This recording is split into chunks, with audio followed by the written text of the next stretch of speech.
Warning: the following content may contain elements that are not suitable for some audiences. Viewer discretion is advised.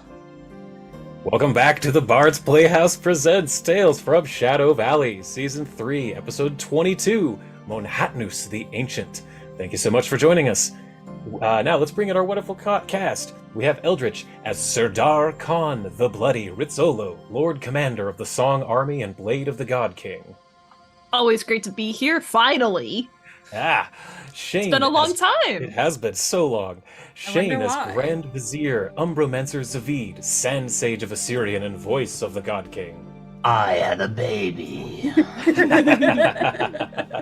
That surprise! This is why we've been gone, y'all. And we have Elliot as Reese Giltleaf, the Heartseeker, Crown Prince of Assyrian. I'm gonna be the reason we're on our next break. Oops. Yep. But it's for a good reason. All good. At least, yep, we know it all ahead of time. No problem. Yep. As always, I'm Lumby Bronzearm, will be your DM for today. Last time, Lux Et Umbra rested up upon the Windseeker. During his nightly studies, Zavid communed with his god Cabriri. The patron of ghouls had informed Zavid that their enemy had made a mistake. Urgathoa, the pallid princess, had left her domain of bloodrot within Abaddon. Upon her throne, she secretly left her shadow to rule in her stead. Cabriri has charged Zavid with slaying the shadow of Urgathoa, thus weakening the goddess of undeath for the approaching conjunction. In addition, Zavid was gifted the ability to communicate with others even across planetary distances, which he used to great effect. It has been confirmed that Queen Daniela is indeed on the planet of Castrovel the Green with her brother Eredril, grandmother Talandia, and the Druman Queensguard Sir Demirius Altherona. Many secrets still abound, as the enemy has ears within every wall. The following morning, Lux Et Umbra set out upon the Windseeker to attempt to get good and lost. At noon, Gunnar set the airship down within a nondescript sea of sand dunes. To confuse and disorient themselves, Zavid cast Shadow Walk, bringing everyone within the shadow plane to lengthen their strides.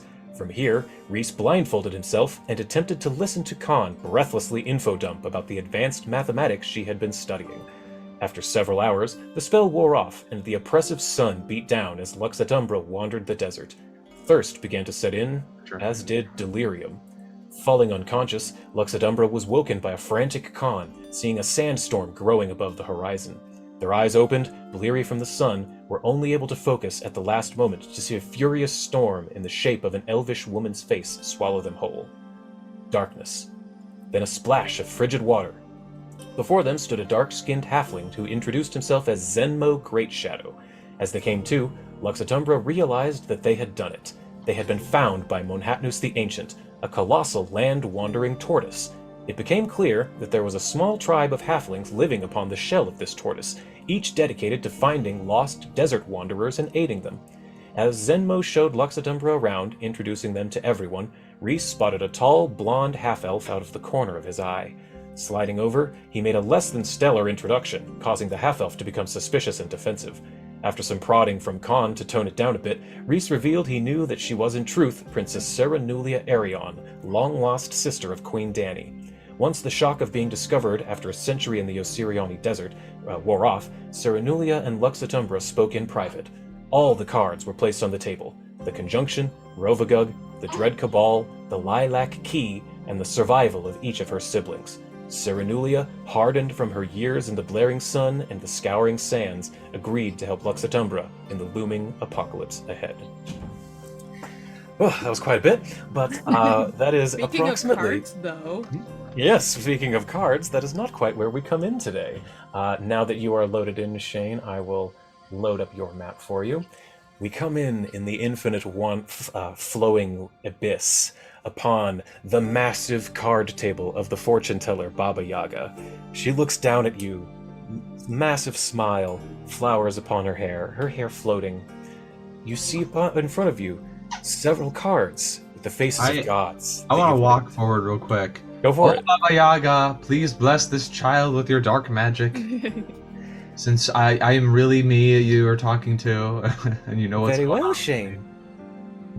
We bless this child with good fortune and favor. Go with Baba Yaga's blessing. And Awesome. she reaches down and touches the baby. Hey there. Oh, psh, bright flashlight, and then I'll walk back. It's not my turn this week. I just wanted to get that Oh, out I of the just way. realized your cameras are mixed up. Okay, I fixed Whoops. you guys. That's fine. Thank you. Very well. It has been quite some time since we've seen you players. I'm very excited. Eldritch, please come forward. It is my your turn, my turn to turn. pick a card this week. Ta-da-dum. 6 have been pulled. 6 remain. I think this time I'm gonna take a chance on Lamashtu. Ah, mother of monsters, eh? Mamma mia, mama, I cannot resist. She reaches down and with her massive hand pulls up the basketball court-sized card and flips it over. And it says, Humanity's flaw, much blood, no claw. Embrace furious wild, reveal Moonchild. when played, this card causes the PC to wild shape per the druid spell, appropriate for their level.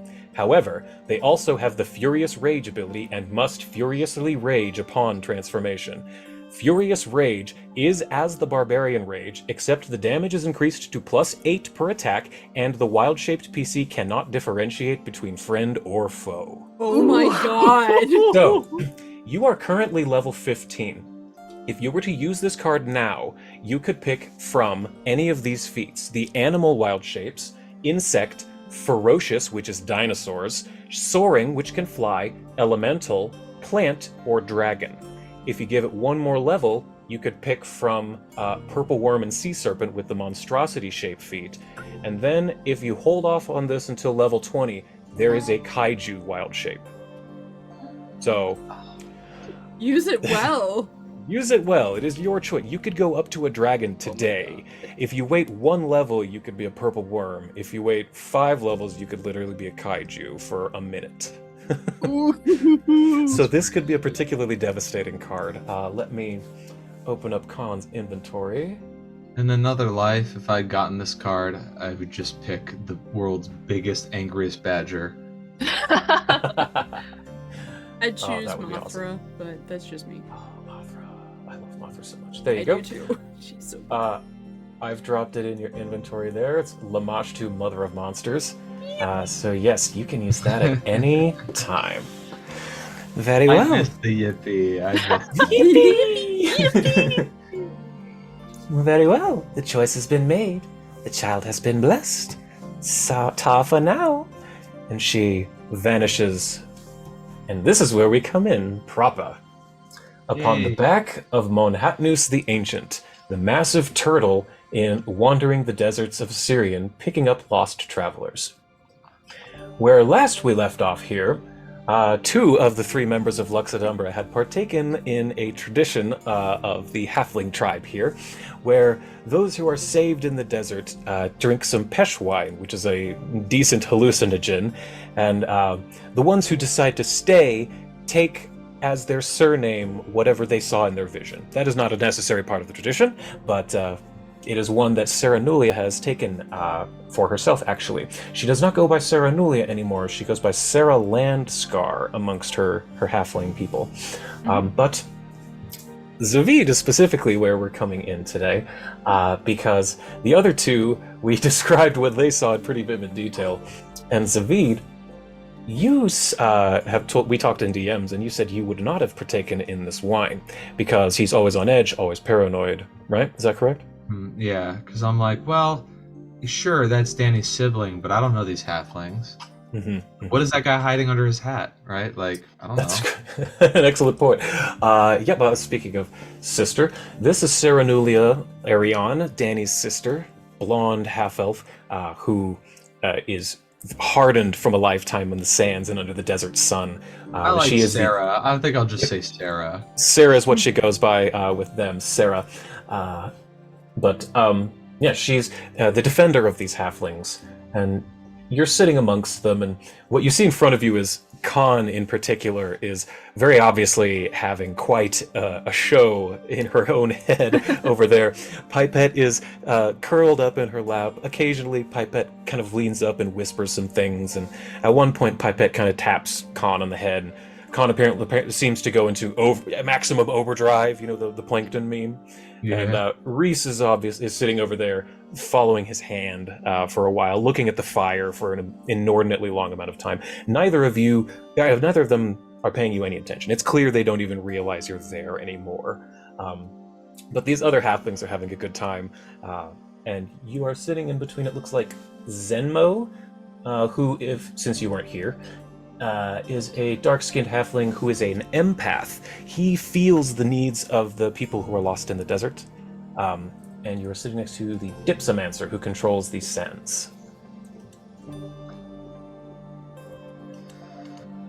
I twiddle my thumbs awkwardly for a bit. So, how long you lived out here? I've been in the back of Monhatnus for about 15 years now, but Sarah over there has been here about a century, I think. A century, huh? And you can see that Sarah is mostly just looking into the fire, slowly drinking her wine, watching Khan and Reese. Occasionally you catch a glance of her looking at you. She's not very sneaky. So, it seems you've gone through quite the hardship, Sarah. Well, I suppose so. It's been a long time on the back of this turtle. I didn't really know what was going on in the world for the most part. The things you guys told me, it's a lot to take in all at once. You know, I relate to your story a little. Not knowing what's going on in the world and feeling very disconnected. Only a few months ago, I crawled my way out of the Plain of Shadows through the Underdark and to the surface, not knowing what the sun even was. Oh, I can't imagine not seeing the sun. It's up there every day. It's just such an oppressive force. Oppressive is a good way of describing it. I had to get over agoraphobia pretty quickly.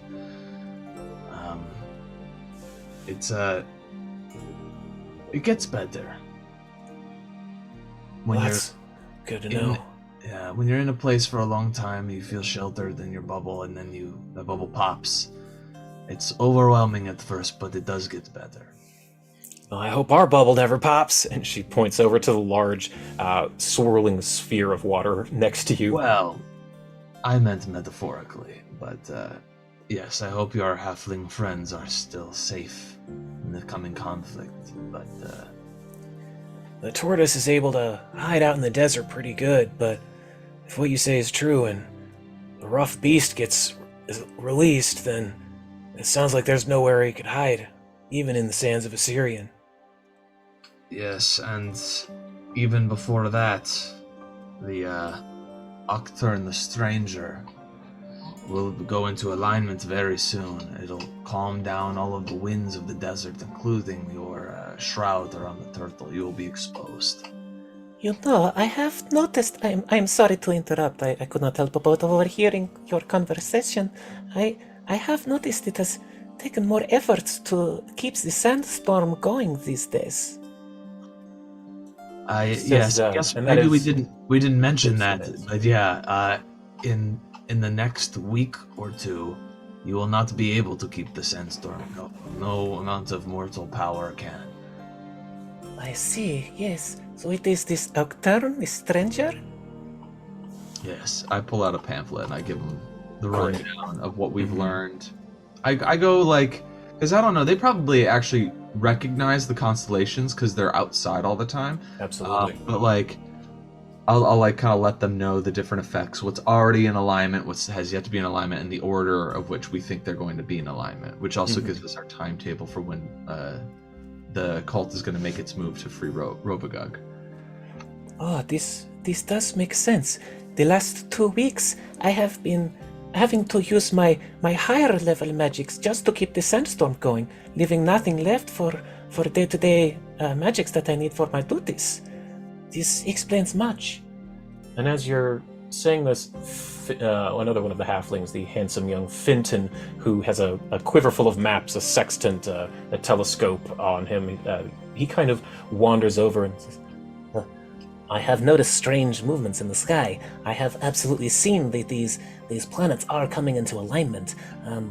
But so you say it's even the far ones that we cannot see from here will have an effect all at once? Yes, this is a once in many lifetimes event. The last time something like this happened, Rovagug was sealed. That's how long it's been since a conjunction of this scale. It is more common for 1 or 2 planets to come into alignment. That's not uncommon, and usually some big events happen, but they're not as noteworthy as this. This is potentially reality ending. Yeah, I've heard tales of these gods, but I didn't know that they would actually try to bring about the end of the world. You know, there's evil and then there's evil. Rovagug is almost not even evil, more like a force of, well, it's a bit unnatural. You can't say nature, but I mean, try to kill a tidal wave. It's going to be very difficult to do so. Try to punch a hurricane. Rovagug is similar in scope. He's not even the gods could destroy him because he's almost like destruction incarnate. You can't kill that concept, but imprisoning him and keeping him asleep is manageable. And as long as he's asleep, it means that no one god can take power over the others. And most gods like keeping the status quo. They don't want things to change, especially if they can't predict how it's going to change for them. Most gods want to keep him imprisoned, but there are a few insane gods. And I name off Urgatho, and you're allowed to tell them all them. Lamash too. Yeah, they believe that they will be able to steer the rough beast to smite their enemies and take their power. I don't know what they're going to do after that. Sorry. Did you hear that? It sounded like a coyote or something. Yeah, those gods are fools. Well, it goes to show that being immortal does not mean you are necessarily smarter for it. Absolutely. My mother taught me that the Dawnflower would always protect us, but it sounds like even she might not be enough. Sarenulia says as she's kind of grabbing her holy symbol around her neck. Yeah. You know, I met the champion of the Dawnflower. You did? Truly? And you know him as well. Do I? How? Who is he? A young half-elf named Demirius. Does it ring a bell? I had quite a crush on him. Hot young squire. And you see Sarah turn really red.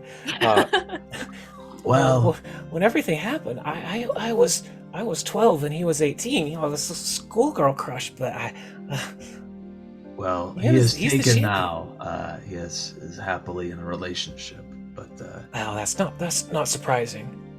yes, but he's now the chosen of Sarenrae, Sarenrae's grief, as it's known. Oh, yes, I know of that. That's a dubious honor. Yes, she makes him wear booty shorts and tight t-shirts and has him run around Galeria and righting wrongs like eye candy for the goddesses. Sarenrae likes her himbo followers, that's for sure. But he's been helping us, so you know Sarenrae is definitely on it, but you're right. Her power is not enough, and she knows that. A lot of gods are doing their part, but I believe there are rules to what a god can and can't do on the material plane.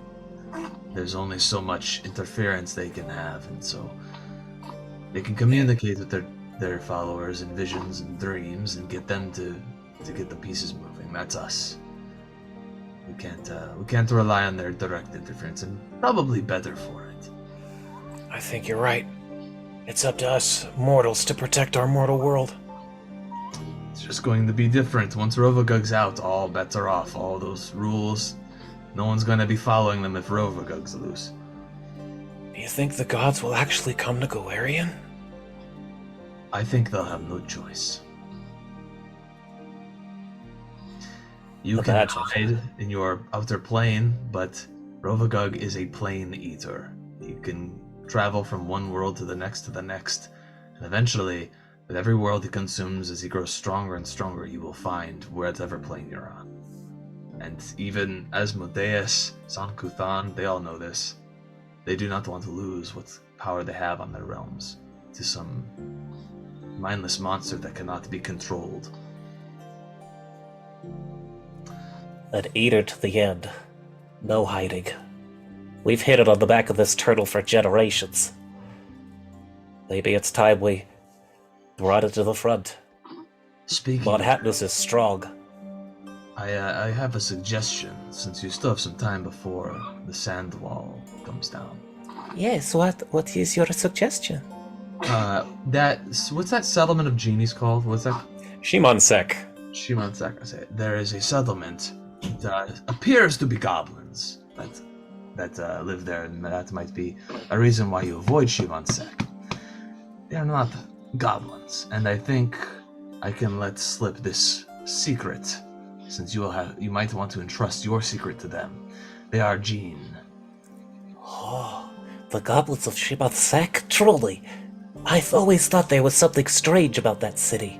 The feelings weren't goblin-y enough. No.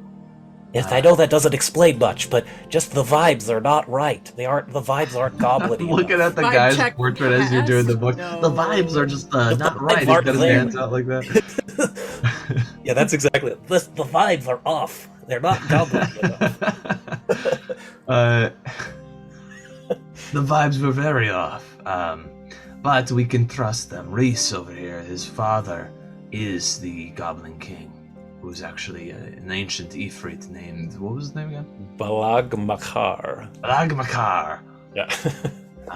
Is a good Ifrit, bound to the will of Ma'at, who is also over there, the ancient pharaoh. We've been busy since we got here. Truly, Pharaoh Ma'at is legendary. She's also helping. Very, very kind woman. I would recommend you take the turtle over there, because by the time your sand wall comes down, you'll have a bunch of sand elementals that can help you. Yes, I think we should do that. That would... It's our last defense of the Thad Wall, and honestly, it's barely an illusion. I mean, but she starts with the sand, but most of it, the faith in the sand, that was an illusion, obviously. So, if this planet makes the Thad Wall go away, we'll be completely at the mercy of the desert. There are plenty of birds out there that would love to get a turtle stew. Well, there's also purple worms. There's a territory we passed on our way here, and I mark on the map this area. Oh, sure. You might want to go around to avoid them. They were eating rogue sand elementals that had left the city. I have the map there. And I added both the Windseeker and where the turtle is for your reference. Because oh, wait, so we went from the Windseeker to the turtle, which means that... So we're actually already past the purple worm territory.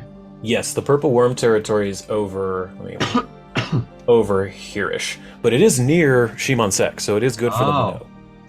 Okay, so Gozerian Necropolis, that's where we found the Forgotten Pharaoh, right? Yes. Northwest of where you're at. Alright, so we just gotta go back. So yeah, I'll just tell him, really honestly, actually, straight shot. Just avoid the Necropolis, because... well, actually, I guess you don't have to. Pretty much cleared it It's just out, a- yeah. Yeah, it's just a big roadblock, though. You're gonna have to want to go around that. Right. Well, we appreciate all of that information. We'll, as soon as we can, we'll make haste to the north. Would be So wise.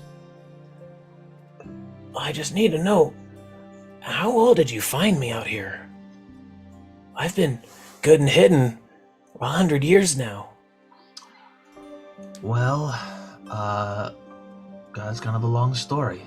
I'll start with how we were able to find the others. Basically, we heard rumors of an elf scene in the way. So I'm like, your sandstorm looks like an elf's face, so that's kind of a giveaway. People have seen that and reported it, but we also had a strong suspicion you were out there because I forgot what was the other clue. We had another clue that like pointed us out here. That was mostly in Ilkana's dungeon. You found this map, and That's right. yeah, and you heard all of the whispers of the sandstorm that doesn't follow weather patterns, that has an elf's face in it. It was like a nomad legend. In fact, I'm gonna just to get like it from the source. Wait a minute, I don't think there's any reason I can't cast Sending, right? Like this Yeah, is that's fine. No. Okay. I'm gonna cast Mork's Condescending Nice. on Ilkana the Golem. Oh shit! Oh no! Yeah. Oh Woo. no! Ring a I ding think she's ding still a ding. brain in a jar. She's not a golem yet. Oh wait, I thought we made the body and we transferred it. Is she not a golem yet? Did you? I don't recall. I thought we did the whole process, but Either way, you can talk to her. yeah. Well, if she's a brain in a jar, she might not want to talk. But actually, I kind of want to talk to her even more so. I'm pretty sure she's a brain in a jar. I don't think she's a golem yet. Okay, all right. Yeah, you can. I guess I got to do that when I get back. We gotta put the brain in the golem. Now that Khan is a that's right. legendary I crafter. think we made a golem, but we didn't activate it yet. We've got the body made. It's ready. It just needs the brain. I think. Hey, people at home, sounds right. correct us if we're wrong. We made the golem already. Tell us. It's Right. been a little bit. It's been a hot We second. can't remember. So you cast Mork's Condescending, and as we've decided, your holophone works at this point, so you can see the intricately carved magimechanical and neurological brain in a jar that's blue because it's the brain of a white, the queen of the banshees, Ilkana Alinor. Khan and Reese, suddenly within your trip, you see the jar that you two helped create with a floating brain in it, and like, Whoa. this stuff is really good. Oh, Like you're shit. seeing brains in jars and stuff now. Yeah. Ilkana's brain. These are my halfling friends, and someone that you've been looking for and have failed to find. What do you mean? What did you find in the desert? I looked to Sarah. I'm like, Why don't you introduce yourself? I'm Sarah Landscar. Who are you? what's your Did you old say? name, Did you say Sarah? the name? Well, they said Sarah Lanskar, so I say, what's your old name, Sarah? Sarenulia. And she finally looks around at all the halflings and she just says, Oh, you were bound to find out sooner or later. I am Crown Princess Sarenulia of the House of Druma, first in line to the throne. And you see the The jar brain, like, quiver. vibrate. As Ilkana says, You found the princess? I'm pretty competent. I don't know why everyone thinks I'm not. I'm pretty good at what I do. But listen, Ilkana, we're gonna come back. You're gonna have a chance to meet her yourself. And It's too bad you suddenly, don't. when you say that, Sarah says, This is Ilkana? Oh, yes. Ilkana is a brain in a jar. I learned some craze. Listen, there was a cult of Cassandra Lee worshippers that had some books on how to remove brains and keep them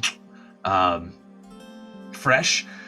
Listen, Ilkana, how would you like to have yourself a new body? Anything would be better than staying in this jar, being unable to see for all of eternity. My own life was worth more than this. Well, I've got good news for you.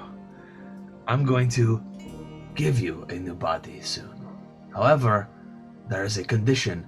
I'm not a monster, like some I know. I will not put your brain in this body without your prior consent.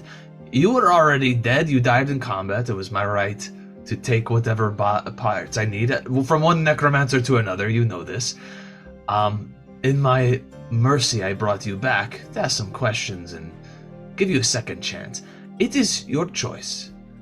You can reside within the golem that we have created. Your will be bound to me, but that will you will be able to maintain your own freedom of thought. You will just have to do what I say.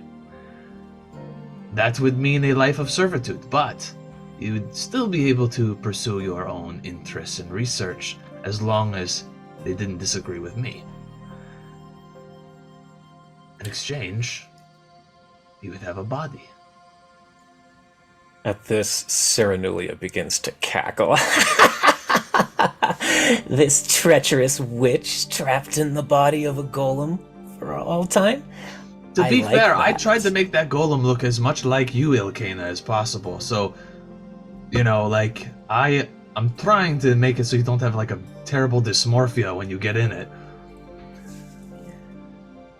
Very well. If it allows me to walk upon this planet once more and see with eyes, I consent. Very well. Welcome to the team, Ilkana. We'll see you soon. And then I'm gonna hang up. Nice. Sarah looks to you and she says, That witch is the one who took Eridril, the day that Mother was killed. She was her handmaiden, betrayed her at the last minute, took my baby brother. Yep, she sucks. They call her the White Mother now. I'm glad you took her head. I would have done it myself had I known she still lived. She was a font of knowledge and very helpful, but I think sending her to the beyond to rot in the Grey Wastes or to be judged to the Pharasma's Boneyard, when we all know she's just going to go to the abyss at the end of it all, it just seems like a waste. This gives her a chance to maybe make something of herself. Technically, she's not even undead. She'll be a living brain in a construct. She'll still be alive. Spirit intact and everything, so she has a chance to give back to those she's taken from. You three are very powerful. and she looks over to Con and Reese, who are just. We're just messed up. We're just seriously messed up people. Reese and Con have not gotten a chance to literally relax in a long hot minute. Yeah, what is Con doing right now? Because you've already had your moment of your epiphany with learning the mole mech, by the way. Just to reiterate, you now finally you're legendary in crafting, so you finally understand the mathematics and the schematics of your mole mech. It was never anyone else's, it was always Con's. It was always Con's. She invented it before she understood how it worked. Yeah. I think Con's mind has, diverted paths to maybe, pondering the incredible magic that is constantly being funneled into her by her, rat god familiar. There was a sentence. Yeah. Because I may or may not be looking at spells and stuff like that. Well, what were you considering? What kind of spells are you interested in? I know a plethora. I have been the familiar for countless people over the centuries. I know many things. What do I want?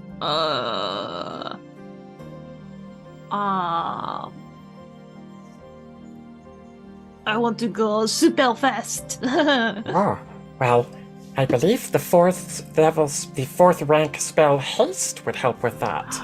That would. Let us see. And you see, the somatic components, you have to wave your hands in this. And she starts showing you these, with her little paws, all of the somatic components, and tells you the secret Isoki words to gain haste. And that is a 3rd level spell, actually. So, let's see, I guess everyone else, sees Con occasionally, twitch and try to do, waving motions with their hands. It's like watching when a dog is chasing a rabbit in their sleep. Very much, very much. Let's see. Spells. Where are they? Spells. There it is, very bottom. Yeah, so if you want to learn how to swipe really, really fast, you just have to go like this. And she teaches you... There you go, haste. Yippee! So now if you see the button at the bottom of your actions tab? This is mode. If you click it until it says preparation, you can click one of the bubbles next to haste to prepare it. You have up to 3 thirst level. Yeah, just like that. So now you can have 1 haste, 1 organ sight, 1 warding aggression. And yeah, any other, because you can have up to 6th level spells, 1 of 5th. And oh yeah, fly was free because Anyanka taught you that. So you can pick 1 4th, 5th, and 6th level spell to learn. Ooh. Yeah, Anyanka taught you fly already. Yeah. We can probably cut back to that later. So There's many a lot. spells, It's oh my a big god. choice list. It's incredible.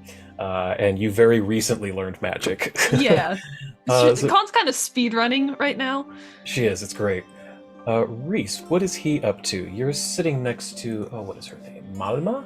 Yep. Yes, Malma Soft Sun. She is the wound burner of Ra, who is basically a cleric. She heals any wounds that either the halflings or the people they pick up in the sands. She's the mom of the halflings, who takes care of everyone. I think Reese is just like still entranced by the fire, and it's like you see Reese reaching out and stuff, and Malma's just like, no, No.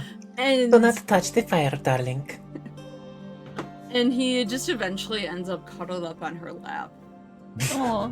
Yeah, she's definitely the type to just be stroking his head as he kind of stares into the fire after he had his moment with Balagmakar, the dad moment.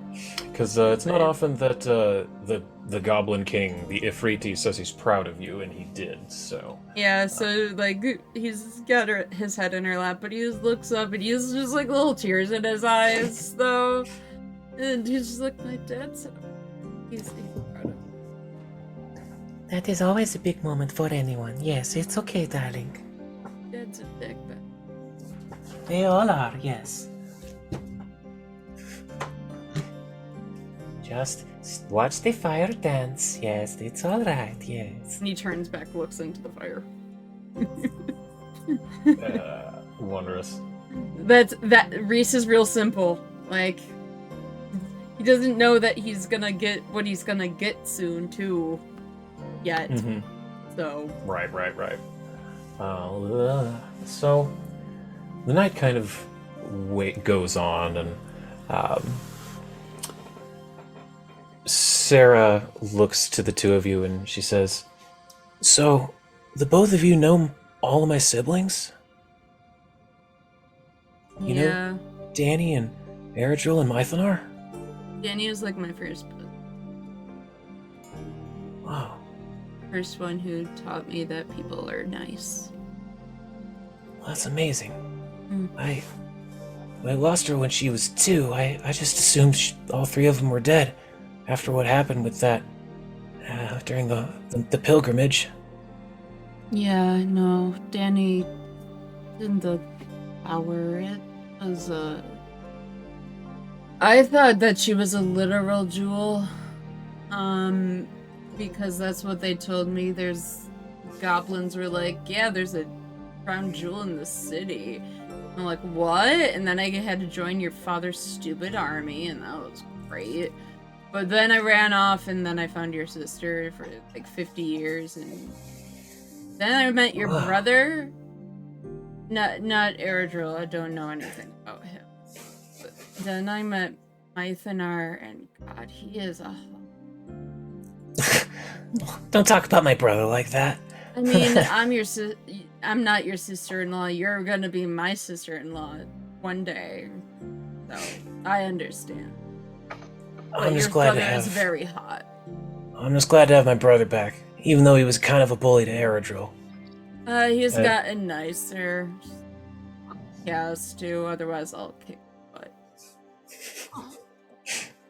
I am stronger than I look! And you see, like, this noodly arm. It's almost like in the cartoons where it's like... Yeah, it just falls down. Eat a can of spinach, it's like... Show him a muscle mommy. Yeah. Like, one of my lovers I'd be in a arm wrestling match in America. Oh my god. I feel strong. like Reese's can of spinach is just like a pair of fuzzy handcuffs. Absolutely. I'm stronger than I look. I'm sure you are. But Danny's queen now. Are we? For real? Yeah. Oh yeah. Wow. Queen, she took to it really well too. She's like very serious about it all, not being. Well, I'm glad to hear that.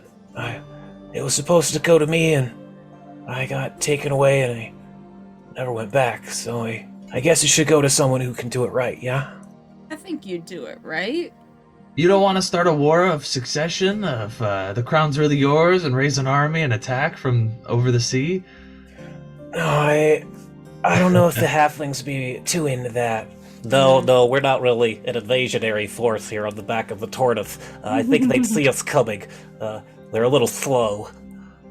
That's absolutely fair. I feel like in another timeline that would have been a really compelling story of like inter-family royal turmoil. A slordus. Slow tortoise. A Game of Thrones, as you will. Yes, a competition of chairs. And it all falls apart when somebody forgets to bring the coffee mug. Ugh. Oh God, I remember that. Yeah, Oh yeah, it right? was a Starbucks cup in Oh, the, yeah, the the Yeah, Starbucks in cup. the shot that made it to the final scene. I can't Mhm. believe they missed that. Continuity The, errors, all of it. They got a little too comfortable on set, is what happened. They were having Yeah, a for little too sure. much fun, and they weren't paying attention. The kind of raggedy halfling with red hair, Flora, reaches into the orb of water behind her. Much like in Bug's Life, pulls out like an orb of water and starts passing them out to everyone and says, Here, I think everyone should probably hydrate a little after all of that pesh wine. and hands each of you kind of just an orb of water that holds itself together just through its own surface tension. That's pretty cool. Did we shrink? What happened? Don't say that too loudly. They might think so. And she points to Reese and Khan. I can see them thinking that too. That's the next adventure. I immediately, a grin appears on my face, and I go, "Con, Reese, I need you to panic. Zvid, what? Get Huh? down. We're little now. We shrink that. Look at this water droplet. I can hold it in my Whoa. hand. We're tiny. Oh We're my little." God. We got the whole world. What? world in our evil hands. magic did this to us? This is not a giant turtle. It's a normal turtle. We're just really small. They shrunk the kids. Honey Hill shrug the kids. Honey Hill starts to laugh. Oh goodness. Oh, I've missed y'all. Can you tell we've missed playing? Yeah, right. There are even more dumb jokes than usual. But Zenmo says, Yeah, the Flora over there, she's the one who enchants the water. That's how it's able to maintain its giant shape. We collect it for drinking for us, for the tortoise, and for playing Aquavoball. Are you familiar with Aquavoball at all? What? What? roll me society checks. Ball? Aquavoball with a V. Bing bong boom. Society. Skills. Society. Thank you. I was gonna keep that going. Society.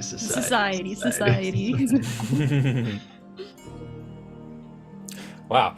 Oddly, Reese does not know what Aquavoball is, No. Con Even with a and 39. but Khan and Zavid, you're very familiar with Aquavoball. In fact, Zavid, you've played Aquavoball before with your Nat 20 society check. Oh, nat 20. You did, you hit it. So Khan, Reese you've is heard too of it. high. It's a game. Yeah, you're way too. Our too cult high. leader was a bit of a nut for that sport. He brought it into the cult and made us play. Oh, I'm glad you've heard of it. Yeah, it's a water Did I sport. say cult? I meant my family. You're Yes, into water sports? I'm not. That's the thing. I Good don't night, care. everybody. Baby. But Well, Reese, you've not heard of Aquavoball. Well, it's a game that you play underwater, where you take one of these and he holds up. I have a picture of one.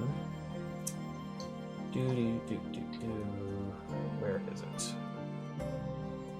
There it is.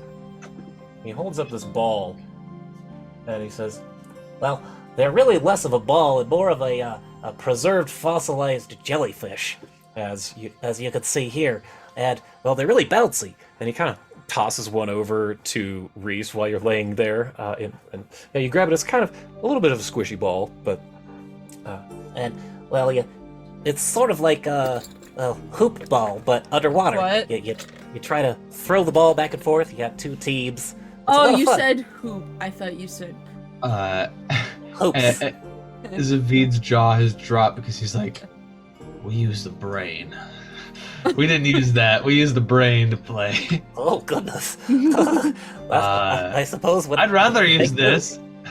This seems Make more moves, but fun. you I can. think that's part of the reason why I didn't like the game very much. Because someone had to die for us to play. and all of the halflings, all of them just kind of do that slow. I told you I was messed up. Nobody believes me. They're like, no, you're fine, you're fine. And then I say shit like this, and they're like, wow, that was out of pocket. Like, of course it was out of pocket. Wow, you must have had a really unique upbringing. That's a good way to put it. Unique. And yes. I was raised on the back of a giant turtle. We all have our fun origins, don't we? Let's play some Akvo Ball. How's that sound? Oh, sure. Let's let these two sleep off that wine a little bit. But in the morning, I'd be happy to show you the rules. And I can actually, I think, Snap your unless it's- fingers and yeah, make snap it my morning. fingers and make it morning. Shazam! Shazam! It was so fast. But I'm not done with that. yeah, so unless there's anything specific you want to do the rest of the night, it kind of passes fairly normally. The halflings eventually do make their way to bed, and by morning they're each back to their usual posts upon the back of the great Monhatnus, the ancient. You're given. There's more to this tortoise than it shows here. Let me see. I have a image of it somewhere. Let me find it.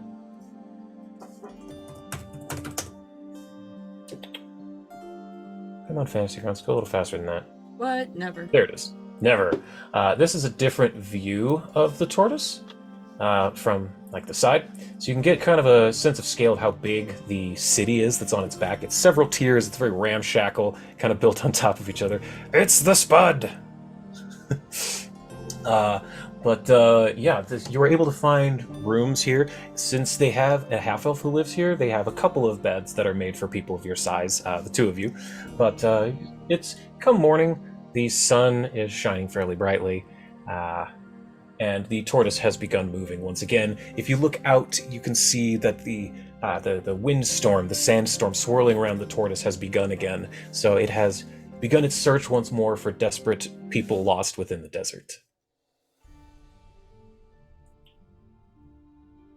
And you wake to the smell of breakfast. It's mostly roasted roasted meats of desert creatures like lizards and things. So little strips of smoked meats and things of that nature. Well, good morning. Good morning. We're just preparing the food for the day. Here, you can help yourself to anything you like. We've got Orbs of water, and he reaches over into the aquaball thing and pulls out another orb and hands one to each of you. Be sure to stay hydrated. We are in the desert. Mon just like absorbs the whole thing. Yep. Yes, it's Osmosis through your skin. it is actually a new day, so I need Con and Zavid to roll me Oh, will God. save. You got it. I Uh, missed this. 34 is your DC. Yeah, Oh, Will? yes, in the chat, and I'll just show you what you got there, Shane. You got Oh, okay. 31, which is a failure. cool. You all have hero points for the day, by the way. Con, you succeed. Not critically, but you do succeed. Yeah, so Con successfully takes her ADHD medication. She did. She finally remembered. Thank to do God. that. I actually would like to be of sound mind. Let's try that again. All right. Oh, Oh, I'll give you a hero point. no, I failed. That's all right. All right. it's all right. It's all fine. But it's not a critical failure, so that's good at least. So Net 3 wasn't critical failure. That's cool. Yeah, you would have need. 34 was the DC. So it's not I have high a 27 bonus, so I'd have to get a 1 then. So you are under the effects of Zealot's Ire. So if you're working with someone whose god is more than one step away from your own, you are sickened 1, but you have a +2 circumstance to religion checks. You're fine with Reese and Khan because their gods are within 1 step of Cabriri. However, as you can see hanging around her neck, Sarah is a paladin of Sarenrae. And I need to roll for her will save, I just realized. Oh boy, this is going to be funny. So this will be interesting. Let's see here. Sarah Landscar. 25. She fails. You know what today's gonna be? Anything you can do, I can do better. I can do anything better than you. No, you can't. Yes, I can. She missed crit failing it by 1. If she'd gotten a nat 2, she rolled a nat 3.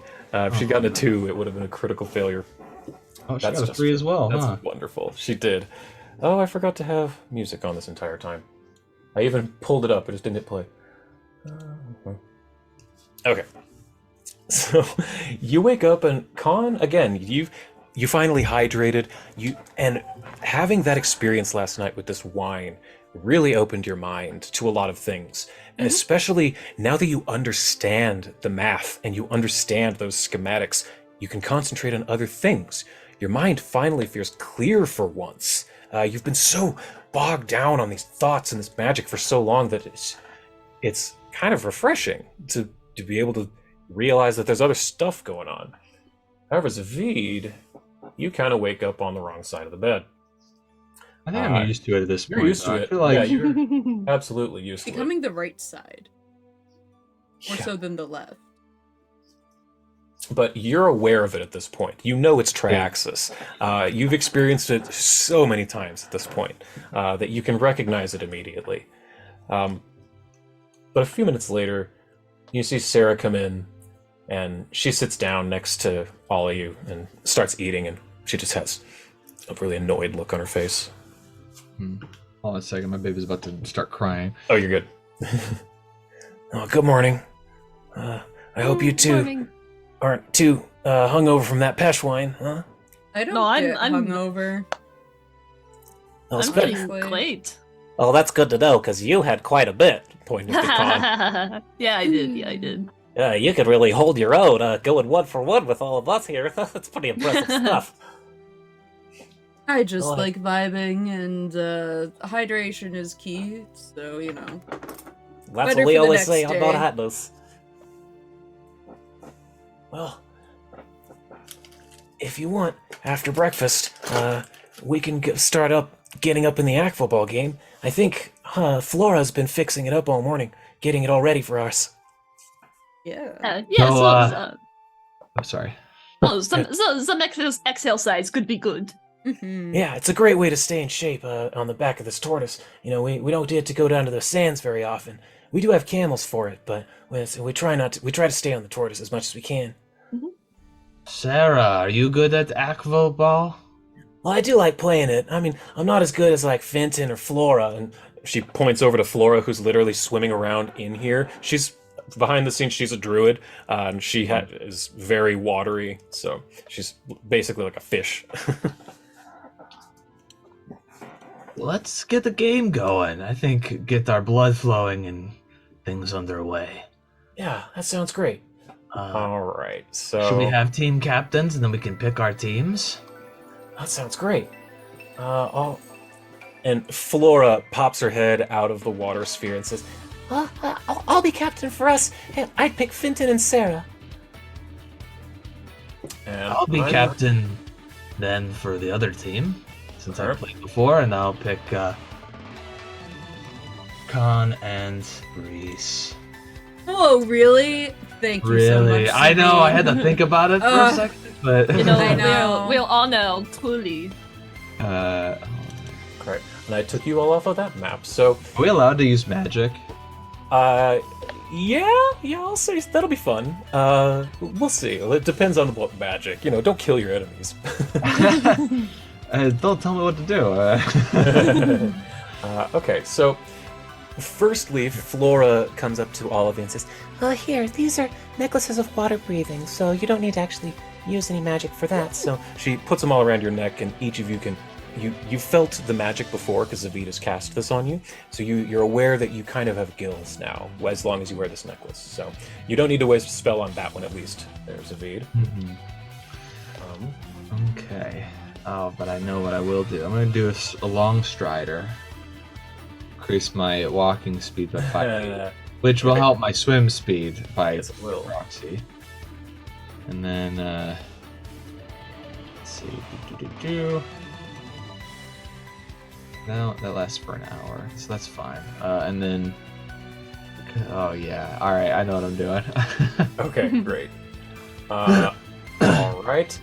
So let me load up this map then. So after she gives you all the necklaces, Flora and Sarenulia, or Sarah and Finton each walk into the orb of water, kind of like a reverse, like the Homer Simpson into the bush meme. Just and they start to swim in. Do you follow? Yeah. I do. I don't see my character on here. Yep, I know. I'm opening a new one, so you can close out the turtle map. And I kind of made this one myself. Ooh. Yes, thank you. So, here's how this works. I'm going to share this. Oh, that's not the right one. Is it to this? Yes. All right, first things first, before I forget, there's an actual item that I need to give each of you called the Aqua Ball. So, Con, here's yours. Aqua Ball. Dropping it in your inventory if Fantasy Grounds... Well, there it goes. Make it equipped. So, Con, if you check your Actions tab at the very top, you should have the Aqua Ball. And I will make you your master. Yes, that's...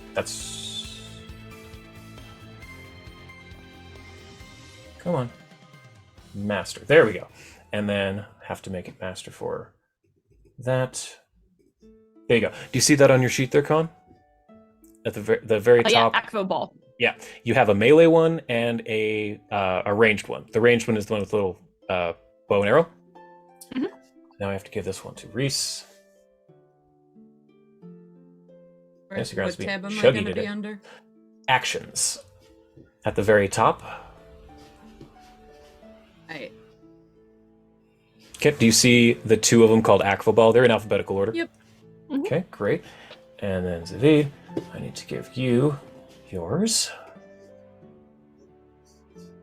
Inventory. Why do mine have two different, One is melee, one is ranged. Oh, okay. So, like, you can hit someone with the ball.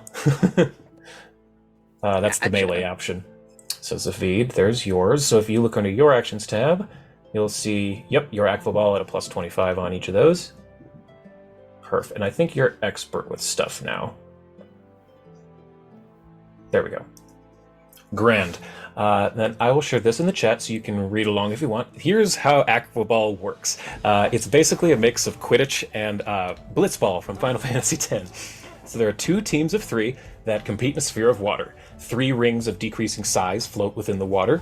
The large hoop is worth 1 point if you get the Aqua Ball through it. The medium hoop is worth 2 points, and the small hoop is worth 3 points.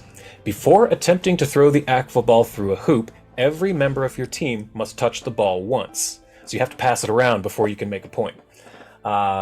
If the Aqua Ball passes through a square adjacent to you, you may attempt an attack of opportunity against the Aqua Ball. If the hit is successful, you snatch the ball. I know normally you all don't have attack of opportunity because it's only a fighter thing, but in this case you do. The Aqua Ball can be thrown 20 feet with no penalty. For every additional 10 feet, you take a -1 to your attack roll. So you can say, I want to throw this 50 feet, but you're going to take a -3. Does that make sense? Yeah. Okay. And then there's just the rules for attack of opportunity. It's exactly like in 5e. You trigger an attack. But it's if the ball comes within 5 feet of you when it's thrown. Then specifically, if a critical hit is scored while passing to a teammate, the teammate must make a standard reflex DC save a reflex save of DC 34 with the following results. A critical success, they snatch the Aqua Ball and they can take a free 5-foot step. A success, they just catch the ball. A failure, they miss the ball and it continues the remainder of its movement. And a critical failure, the target misses the ball and it continues the remainder of its movement, and any opposing player within its path automatically catches it, instead of having to use their attack of opportunity. The game is played 3 rounds. The first team to earn 7 points wins the round. Whichever team wins 2 out of 3 rounds wins the game. Does that kind of make sense? Mm-hmm. Mm-hmm. And the way it's played is by literally just attacking each other with the Aqua Ball, or attacking the Aqua Ball to snatch it out of the water. It's literally like a combat. So, oh, that's right. It was Finton, not Sarenulia, who's going to be there. So let's go ahead and put Flora up top and put Sarah at the bottom. All right, so Zavid, you said you're team captain. Do you want to be up front to grab the ball, or who wants to get the ball? I'd like to be up front to grab the ball. All right, great. Also, I apologize to everyone here and at home if you hear a baby going, and then followed by a big fart sound. She's very gassy. I haven't heard anything yet. Yep. Okay. I had been muted. She's very gassy. Gotcha. All right, so you and Finton are going to be the first ones up. So, in order to determine who gets the ball, roll initiative just to Zavid. And in a moment, we'll get the rest. Sure thing. Finton gets a 33. He rolled an 8. Not good. 36. So Zavid, you are going to be the one to snatch the ball. So remember, the rules are, in order, before you try to make a point, both Reese and Khan have to touch the ball. So before you make a goal, you have to pass to they have to each have it first. It's just like combat. 3 actions. You can move with your long strider or whatever. You can move faster. Before we the first play is called, could I have cast Fleet Step on myself? Yeah. Sure. Okay. So I increased my movement speed by an additional 30 feet. So I have a 60-foot movement speed. Yes. The water thing is halved, but still, 30 feet through the water is really fast. 30 is, yeah, it's good. And that's for 1 minute. So I just want to have that. And then grab the ball. I don't see the map. Did you make a new map? Or? Oh, I'm sorry. Here. It's this. Did that not load earlier? It did, then it for closed out? Oh, that's weird. I don't know if I closed it out by I accident. think you that probably could be. did. That's possible. Yeah. Pretend that there's a turtle at the base of this thing. Like, this is supposed to be the sphere on the back of the turtle. I did my best. Where is it? How am I not seeing it? You don't see it? Yeah. Okay, open your character sheet, and you see how there's 2 images of Zavid on the top right? Yeah. Double click the one on the right. That should open the map you're currently on. Unless your disk double-clicked and it's space not- is showing nothing. Is it possible that that you can minimize a map or move it off of the screen or something by accident? I suppose it's possible.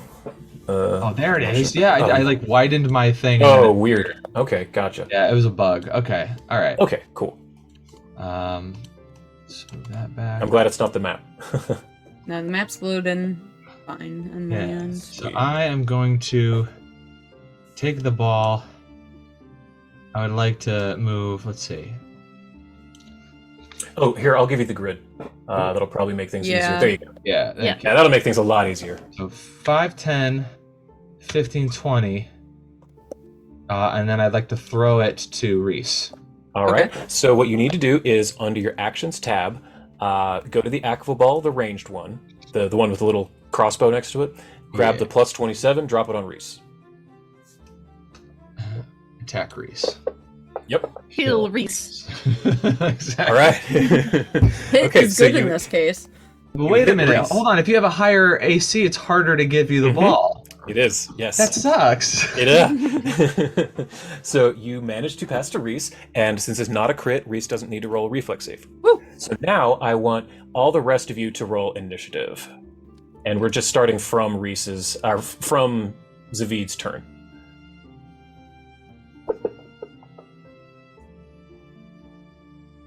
I am rolling low today. Okay, Sarah. Great. Okay, so let me see. So after Zavid, it becomes Finton. Okay, so we're just going from there. So Finton is going to go 5, 10, 15, 20, 25, 30. Oh my god, this man's That's two actions. That's 2 actions. That's striding, If it helps. yeah. Yeah, it's 2 stride actions, and he's going to attempt to steal the ball from you, Reese. Oh, good luck. Yeah. See, this is where high armor class helps, because he missed. Yeah. So that's the end of Finton's turn. I want to say something targeted at halflings, but I won't, because it's not nice. That makes it Sarah's turn. She rolled really high on her initiative. So, 5, put her on an actual square. 5, 10, 15, 20, 25, 30, 35, 40, 5, 10, 15, 20. That's as far as she can get with her entire turn. Khan, you're up. You know that now that Zavid has touched the ball and Reese has touched the ball, you have to touch the ball before you can score. So if you would probably want to like position yourself to catch and score. Yeah.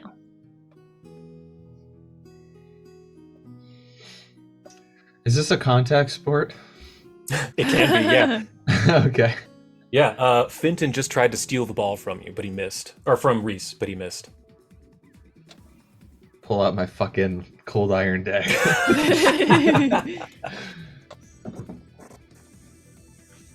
So Reese is gonna go after Flora, and Flora seems to be, having a defensive spot. Mm-hmm. So I should probably just swim forward and be prepared to intercept from Reese. Yeah. Absolutely. All right. 5, 10, 15, 20, 25, 30. Yep. It's one movement. 5, 10, 15, 20, 25, 30. And then what could I do with my last action? Because this is probably an ideal spot to be. You could intimidate someone to try and reduce their ability to catch and throw. You could throw an alchemical smoke bomb to block their eyes. I mean, get creative. Yeah. This should be a little fun. I'm not going to play too hard on those rules. Yeah, I'll try to intimidate Flora to be Cool. like, I'll just glare with my beady rat eyes. Perfect. Throw Be an like, you're intimidation not in the going to chat. try to block this shot, are you? Throw an intimidation in the chat. You You're got looking it. for a DC 32. Intimidation. Okay, 50-50 shot. Ugh, that's a Not failure. quite. All right. So she smiles back at you sweetly, not really understanding that you were trying to be offensive or intimidating, not offensive. So that's the end of your turn. That makes it Flora. She sees what's coming, and she is indeed going to go. Oh, she start here. 5, 10, 15, 20, and she is going to prepare an action, which is the. Let me see, what did I call it? Fumbling Rush. She's going to prepare the Fumbling Rush action, which allows her to both use a movement action and attempt to snatch a ball if it comes within her range. So that is the end of Flora's turn. Reese, you are now up. So I think what Reese is going to do is actually pass the ball to Savid as Okay. a tactic because they're all expecting me to pass it to Khan. Mhm. But Are I you just going to move give first or throw first? what? Are you moving first or throwing Oh, first? throwing first. Okay, cool. Just making sure. So I'm gonna throw it over to Savid Alright. and like have like a. Is there a way I could do like a distraction where it looks like I'm gonna be throwing it over to Khan that I Deception check. Could, yeah. Let's feint, do yeah. that. Yes, that's a feint. That is Let's do a literally a feint. deception check. And that's against Finton and Sarah.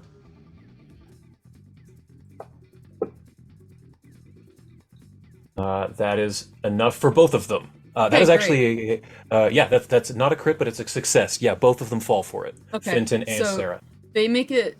I make it look like I'm gonna throw it over to Khan, but I don't, and it Mhm. goes straight over to Savid. Okay, so roll an attack with your Akvo ball, the one with the crossbow, and just throw the highest number on Zavid's token. You want to hit him. Ah, ball goes wide. Oh wait, but I could do it again. how so? I can if the ball goes wide, I can go over to the ball and then You can throw run- it yeah, you again can because of the you can log.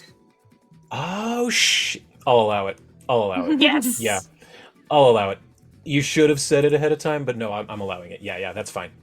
So You're like, who do you pass to? I passed to myself. Let's go and catch it. Yeah, Yeah. I like what? that. So I'm letting it happen. So it does move 5, 10, 15, 20. It does go to here. You do Okay, miss it. then I'll use my movement and go Mhm. over to where the ball is, and then I'll throw it again to Zafir. That's great. I love that. So go ahead and your maximum number again. Oh, come on. There it is. There we go. Okay. Nice. So you managed to get the ball back over to Zavid. That's the end of your turn. I wasn't expecting that. Very cool. I Zavid, play that puts it to sports. you. I know things. Nice, nice. So I I've don't literally have never to played make soccer. use an action to make an attack if I'm next to the person. I just pass the ball to them by hand. That's fine. right? Sure. I'm okay with that. So I'll use a stride. I will say if one of the other opposing team is also adjacent, they will be able to get a free swipe. That's fair. But if there's no one adjacent, you can pass for a free action. That's fine. I just stride over, put the ball in Khan's hands. I'm like, go score, and then I'm gonna go this way. Mhm. And I was looking through my inventory. I have a Oh, no. net. I pull out my net and I throw it at Sarah. And Yes. I love it. I go the fishing maneuver. Oh my god. Do I get a reflex save, I assume, right? Yeah, probably. Yeah, I think so. Yeah, let me read it. It says, it's such a basic item. I'll say it weakens used your DC for this 34. Okay, yeah. That's the So, DC I've been using for everything. So is it reflex? Yes, you use Okay. either touch rope. When you touch rope, grapple medium creature 10 feet away.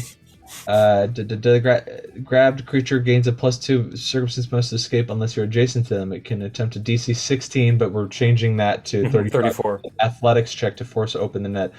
But it kind of looks like I don't even. Oh, I don't know. Maybe there is a reflex save. I'm It's not calling it right. a reflex save. That's Yeah. fine. I already rolled it anyway, and check it out. She rolled a 27. Oof. So what does it do? Immobilize? Yeah. Oh, they're grappled. Yeah. Grappled. Okay, great. And it's got like a little net, rope attached to it, and so then I'll take one last stride Funny. to go here. Now that I'm adjacent, they don't have like any bonus to escape. I'm like holding on to Sarah, and I'm like, Wow, that's so rad. I love it. Okay, I'm glad I allowed items and stuff. So Fenton, seeing what's happening here, he's going to try and help Sarah first. 20. I think I might have statted them all the same for this particular thing. Let me look.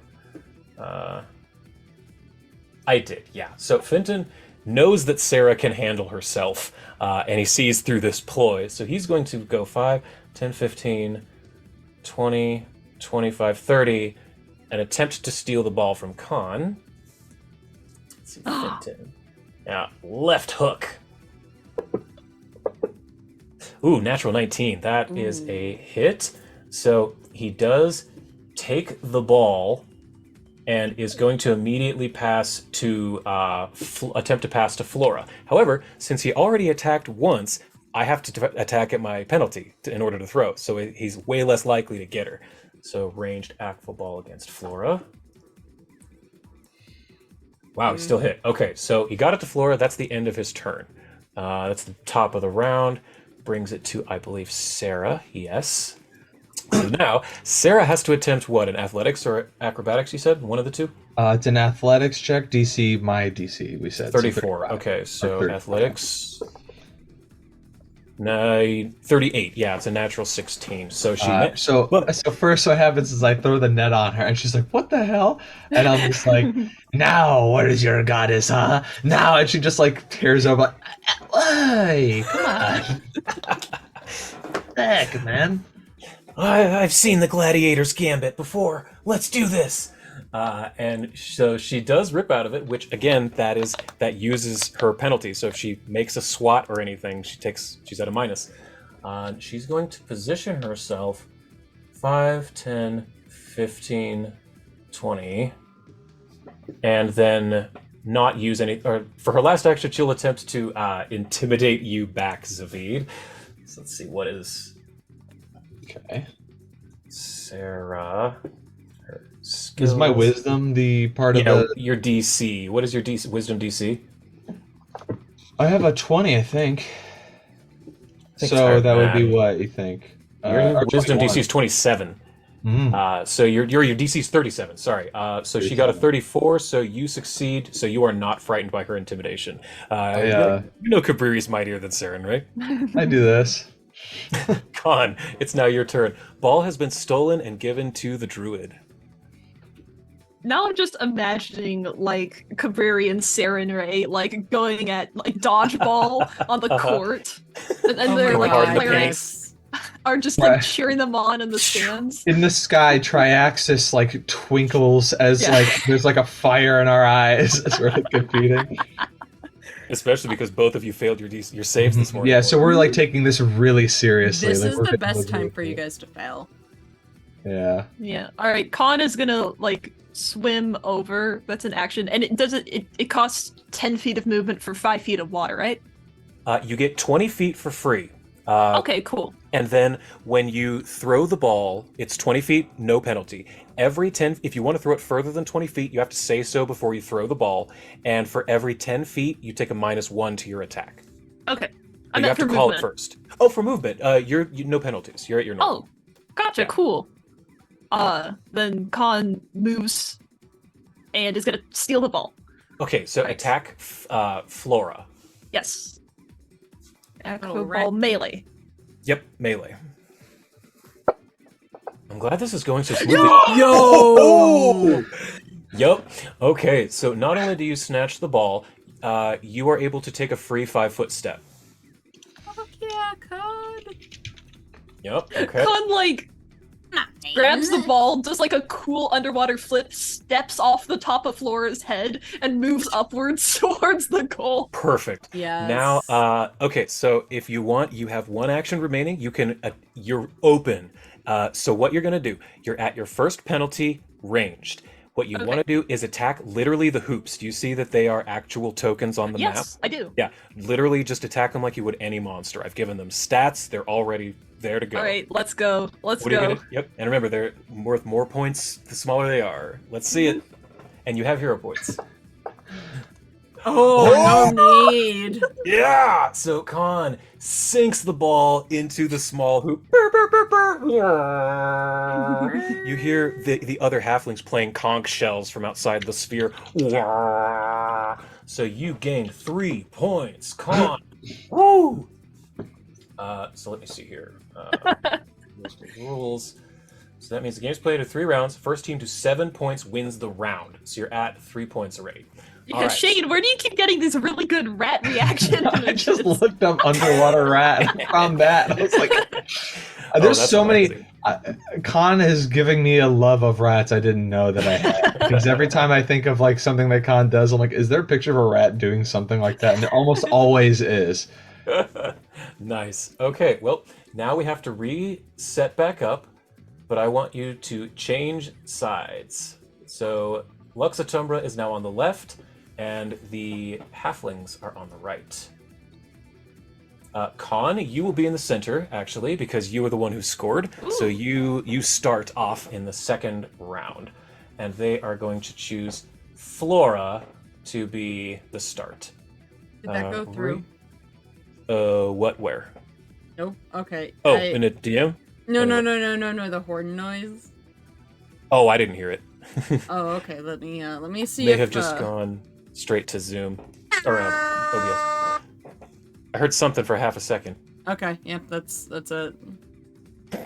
Alright, so Reese, you can choose to be the center or the top hoop over on the left. I will choose to be the center because I like being the center of attention. That's perfectly acceptable. Okay, so let's see. Can I just reset initiative? I can. Clear all initiatives. Great. Yes. So I want Khan and Flora to roll initiative first to see who gets the ball. All right. Here's initiative. Natural 1, baby. Nice. Oh, Lord. Nice. Let's see what Flora gets. Nat 12 with a 37. So, Flora is going to start off with the ball. So first things first, she's going to move 5, 10, 15, 20, 25, 30 to here. She's going to attempt to throw back to Finton. Well, let me see. That's going to be far. So 35. So she's going to take a minus 2 to this. You know what? I'm going to give her the extra 5 foot. Make it worth her while. So she's going to have to take a minus 2 to this attack to hit Finton. Akvo ball. Minus 2. Still gets it with a 41. Ooh. So she moves it back to there, and she's going to attempt to distract Khan with a deception check by saying, your shoes are untied. Let's see. That's a 43. What is your wisdom DC there, Khan? It's your bonus plus 10. 31. 31. So you're distracted. So I'm going to say you're at a -1 to whatever you do next. Okay, that sounds good. Khan immediately like ducks down and picks up her legs like, where did they go? My shoes! Forgetting she doesn't wear shoes. She doesn't wear them, but you're up. It's your turn now. Wait, what? I guess I'm gonna try to get over to Finton. Okay. So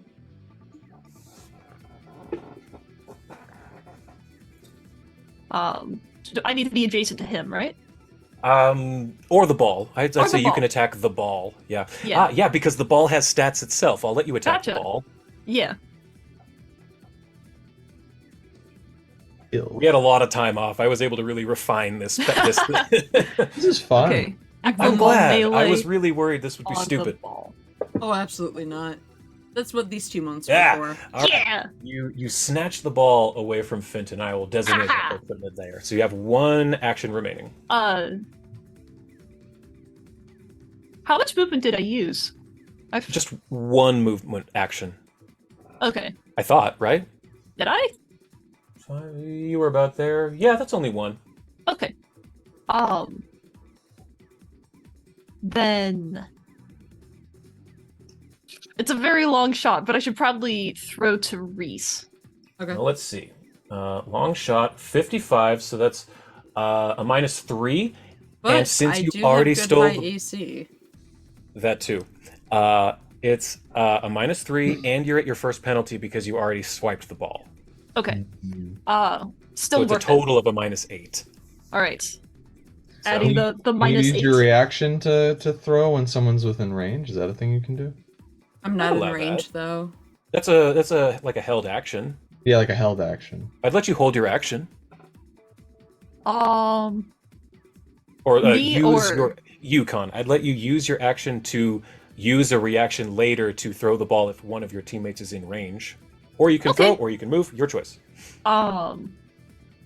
I'll hold the ball to see if someone gets Okay. closer. That's So what we'll I do. will. Yeah, we'll say that uses your action and your reaction when you throw it. Okay, sounds good. Cool. So that makes it the ball. Oh, right. Everyone else needs to roll initiative. I'm sorry. I forgot about that. My B. Oh, nat 20. Hell yeah. Nice. Yeah. I'm very competitive today. Reese is just like, I'm just gonna be the middleman. So let's see. That was who was just Khan just went, right? Mhm. Yes. Okay, so Khan, you actually have the lowest initiative, so that brings the top of the round, and it puts it at Zavid. So it says I have speed 25, but really it should be speed 60. Yeah, 60. That's fine. So I'm going to, with a single stride, get right up in her face. And I'm gonna kind of taunt her. I'm not gonna make it intimidate, but I'm just gonna say like, "Why don't we make this interesting? You use whatever tools and weapons at your disposal to stop just me, not the others, but just me, and I'll do the same for you. How does that sound?" Oh, you're muted. You're muted. I saw it. She cracks her knuckles and says, "In Saren Ray's name, let's do this." Sounds good. And then I'm going to activate my Hellfire boots and stride, Yes. and then circle around her and make all the water not only hazardous terrain, it usually does fire damage, but it's boiling the water around her. So she's in a cocoon of super hot water, and if she leaves, she's probably gonna take a little damage and move slower, and then I'm I gonna like it. move with my I last like it. stride, get over I here. can hold up. I have a thing. Yeah. I could make this cool. There we go. Make that 1. Sure, that'll do. Get this over here. Yes, there we go. Around her like so. Ooh, it's glow. Yeah. There we go. You've trapped Sarah in a box of fire using your Hellfire boots. I've put orange fire, but you can choose to make it any color you would like. Oh, I imagine like the flames, they expand and the water compresses them down into these like, and it's just boiling. Like it's just bubbles are starting to come as like it's clearly like a pocket of super heated water. And then I'll come over here to get within range so that actually I can go a little further out. I got a lot of basically do you want this the is flames to keep going, or do you want just that circle around her? Because they technically follow you everywhere. yeah. Well, so the second stride is the stride that has the flames Mm-hmm. going, and then the third stride to get into position would have no flames. So probably got like out to like here, and then because I have to basically circle her like several times, make sure I get the whole orb, and I have enough speed that I can kind of swim circles around her, and then I can like end right there. There you go. We'll just do that. Put one last little spot. Yeah, Yeah. and then Go I away can after a round. then I can use my reaction to throw to pass Yes, it to V. yes. And I you use can. my reaction to try to catch if it comes to that. You don't need to use your reaction. Oh, Unless she critically fails. Con, however, this is a reaction, and this is important since you guys never use attack of opportunity. Reactions are different from actions, so you're at your top. You don't take a penalty to this attack. Ah, gotcha. Yeah. Very cool then. Very That's cool. that's the advantage to using your reaction instead. There you That's go. a hit. So that's a hit. So you managed to throw the ball to Zavid. hits me in the That nose. That's the end of your turn, right? Yes. Yeah, it's Or the end of my end of you. Well, I'm yeah, not gonna talk so to it Zaid. is. It Yeah, is. yeah. It's the end of my turn. So Finton is very surprised at what he sees. Ah, Sarah! And he's going to try and help her out because he's freaking out a little bit. 5, 10, 15, 20, 25. And he's going to use an action to try and... Like, he's going to do this. He's going to wave his hands to try and get that out. I'm going to roll acrobatics for that. Sure, 41. Let's say he gets 1. No, that's not quite enough. He gets 1 down, but it hurts him a little. He'll take a -1 on his next ability. So let's go. I mean, it's not going to physically hurt him, but Right, he'll take because a it's minus- water. I imagine it's going to scald him a little bit, but not enough to deal damage points, right? Yeah, not damage, but yeah, scald and temporarily make him less good at what he's doing. But that's going to be the end of him. Flora, she needs to take a kind of more aggressive posture. So she's going to go 5, 10, 15, 20, 25, and try to take this from you, Zavid. You will try. Oh, and rolling that 2, she And you will misses. fail. And then she's going to... She like grows for it, and I yank it away, and I put my foot in front of it, like stop. And then with that, she's going to try the same thing on you. What is your will DC? 30 something? 37. Right? Okay, 36. Yeah, that sounds right. She's going to say, Your shoes are tied. Or untied, I mean. 40. That was actually pretty good. so she deceived. I believe it because I just used them. I'm like, did they untie in the? There it is. Yep. So you're going to take a -1 as well, Zavid, to your next stuff.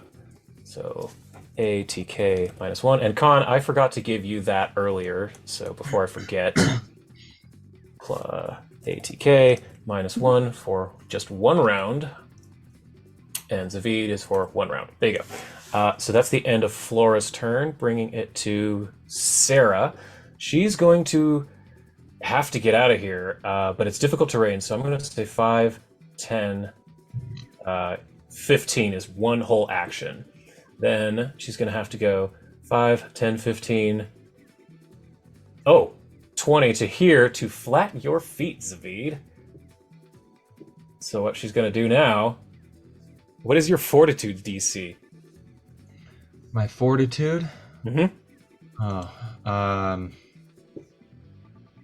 Well, it's a 23, right? So it'd be 33. 33? Okay. She's gonna shove you. Oh, and do bad. 25. She fails. So she tries to shove you, but she's not used to your weird pudding-like fetch-like body, and her hands just sort of go into your back. And nothing happens. That brings it to Reese. Could you pick one of those 4 squares to be on, please? Oh, like- yeah. Whoops. Let me just go there. You're good. Then you have one of the Laura's 4. going this way to try to get the ball, and she's going this way to try to push me, and I'm just spinning around in a circle, like avoiding them. So I'm gonna use my movement to get over here to Sweet. steal the ball from her. Okay. Go ahead and roll an Actually, attack you don't have on to steal the ball. I've got it still, right? Yeah, Reese, he has the Wait, ball. oh, he you can have just the give ball? it to you. Okay, so I'm gonna do that. Yeah, free action, he can give you the ball. Okay, awesome. So, However, that does give Flora an attack of opportunity. So let Okay, me do good this really luck. quick before you Let's try. you do whatever you do. Try She it. gets the actual ball against Reese. Ooh, I rolled a natural 16. That's a hit. So she has it now, but she can't move. She just has it. So Zavid no longer has it. Flora has it. So I'm gonna try to take it from her then. Go for it. So yep, you can attack onto her with your melee Akvo ball, please. Okay, melee Ekfo ball. Yeah, this is going smoother than I thought it was. This is fun. I was really worried this was This is going to be really stupid. fun. Yeah. That does is not that- take much. Ooh. Yeah, it worked. Okay, so you have the ball, Reese. You snatch it out of Flora's hands, and you have 1 action remaining. You can bail, and her How many- reaction is now gone. So say if I want to just like projectile off of her and into a hoop, can I do that? Has your whole team touched it? I don't remember. I'm the last one Khan to started. touch it. Zavid touched it. Yeah. You can absolutely attack from here. So I am going s- to launch myself off of her and like swim my way towards the hoop. Okay, cool. So that'll put you at 5, 10, 15, 20, 25, 30 to here. Oh, but that's our hoop. That's our hoop. Oh, I'm sorry. Wrong way. It's the other 5, hoop. 10, 15, 20. We're so Mobby. confident that we score on ourselves. Like we're fine. It's good. 30. You can be basically on it. Yes, I will go in the hoop and have it in Okay. my hands. So attack the actual hoop Okay. And is with that your melee? That's at your first penalty. The melee one at your first penalty. But because of your stats, Reese specifically is better at the melee than he is at the throwing. I think It's true. I So think it's plus 1. am higher. I doing the 29 or the 25? 25? Yeah. Okay. Oh, that was almost a nat Almost 20. a net. Oh, I That's have a so hero close. point. Oh, do it. Yeah. Oh, hero point. It's the most fuck important hero that. point you've ever spent. Oh fuck! Oh, Wait, that was hold damage. on. Wait, hold on. Hold on. Ignore that. I didn't attack the hoop. 12? Wait, let me check its DC. You didn't roll it on it. Hang on. Shit. Fuck. The large, medium. What is your AC? It's 38. 35. It's 35. Yeah. Woo! You got it. You got 2. I Yeah. think it's 2 points for the medium, I believe. Let me double check. Large hoop is worth 1. Medium worth 2. So you are up to 5 points. If basically you just need 2 more points to win the round. Oh, y'all are doing great. As, Also, I'm gonna just drop in the regular chat the air horn noise I just played for stream, Noise. so you I guys can start press to- that button and feel the hype. I start to like backstroke away around. So I'm just like, looks like Sarenulia isn't really helping you today, huh? Dawnflower will succeed in the end. She always likes to come at the cavalry at the last minute.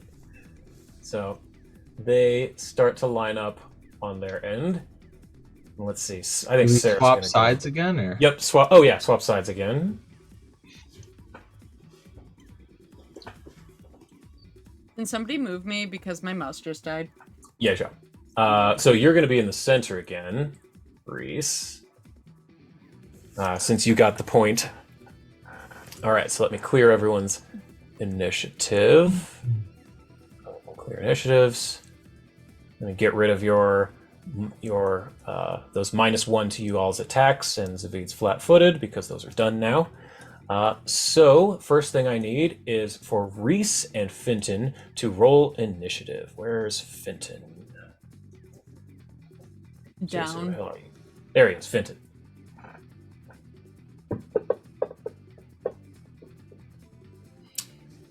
He rolled a 3, which gives him a 28. You rolled a 4, which gives you a 29. So Reese gets the ball. You are up first, Reese. So he takes the ball, he looks at Sarah, he's just like, I can't wait to show your brother the highlight reels. Oh wait, not Fenton. I meant Sarah. Yeah. I'll give her the 28. So that's my mistake. It's okay. Whoa! That's some trash talk. Yeah, I know. my God. That was some good trash talk. That was seriously good. Even Zavid's like, oh damn. That's that's why she because you just barely beat her in initiative, and that's why she was like, Yeah. snatch. Can't wait to show him the highlight dare. reels. Because I'm assuming there's probably like a camera, some form of camera type of recording every game that they look back at their old plays. Mm-hmm. So he's gonna take that ball, and he's actually gonna toss it over for realsies. He's gonna actually swim a little bit of movement. Okay. And 1, 2, 3, 4, 6. Okay, and actually for realsies, like toss it over to Khan. Awesome. So go ahead and roll the attack on Khan. Okay. And is that ranged? Yes, the ranged one, please.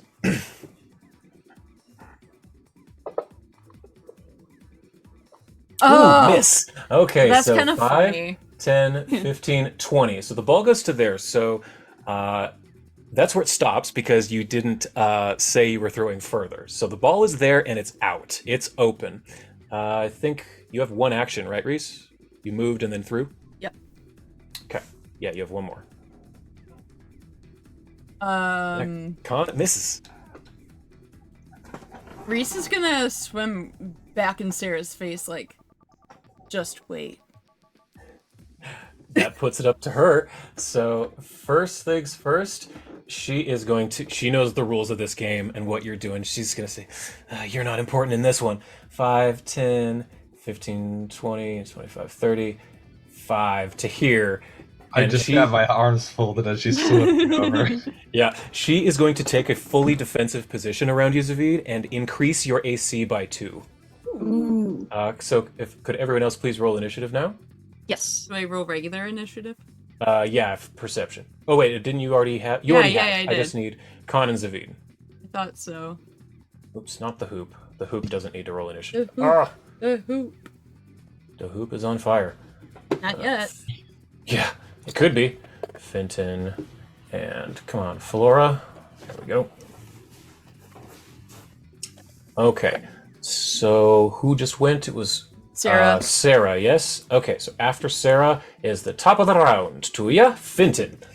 So he is going to go 5, 10, 15, 20, 25, 30. 5, 10, 15, 20, 25, 30. He can't quite get to it, but he's going to go 5, 10, 15, 20, 25, 30 to here, but he doesn't have the action economy to actually try to grab the ball.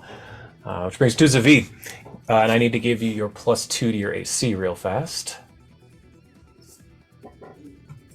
AC +2. Okay, you're good. I'm gonna mosey on, just kind of like. Well, actually, hold on. Before I do anything, I'm gonna say you seem like you've got a solid plan. To Sarah. The Dawnflower always has a plan. Well, I say, and then I'm going to use my ring of ventriloquism and throw my voice behind her and say, "Did you plan for this?" And then I'm going to use my ring of the ram. Yes! Oh my god. And Amazing. I'm going to push her. I'd like to push her this way, or actually, I would prefer to be able to push her back and as far away from the match as possible. Yeah, that's fine. Yeah. So, is it a 5-foot step possible, or is that going to be? Yeah, that's fine. That's okay. I like the idea of it, so it's funny enough. I'll let you have the 5-foot step. She needs to make 2 fortitude saves, DC 32. 30. Okay. Fort save. Oh, that was a natural 19. 43. That was a crit save on the first one. Ooh. Okay. What's the second one? It's a 32 as well. Okay. Natural 15, 39. Regular save. So a crit save and a regular save. All right, so she's so I kind of put the ring out to like do this like ethereal like ram of force like to like push her back. She critically saves on the first and is unaffected on the second one. She takes half of 3d6 of force damage and has only moved like 5 feet. I'll call that a minus to her attack since we're not doing actual damage in this. Yeah. So I'll say she takes a minus. She's no longer grabbed because that was the net, but her attack is now at a -2 for a round. I like Try that. to push her back 20 feet if I could. That would have been really fun. Yeah, but she gets the 5 foot and she knocks into the hoop. That was cool. And then, yeah, I think that's all my actions because I taunted her with the ventriloquism ring as an action. So. Oh, do you want to actually try to taunt her with that? Like Yeah, I was trying to. Yeah. Sure, roll an intimidate. You're looking for a 34.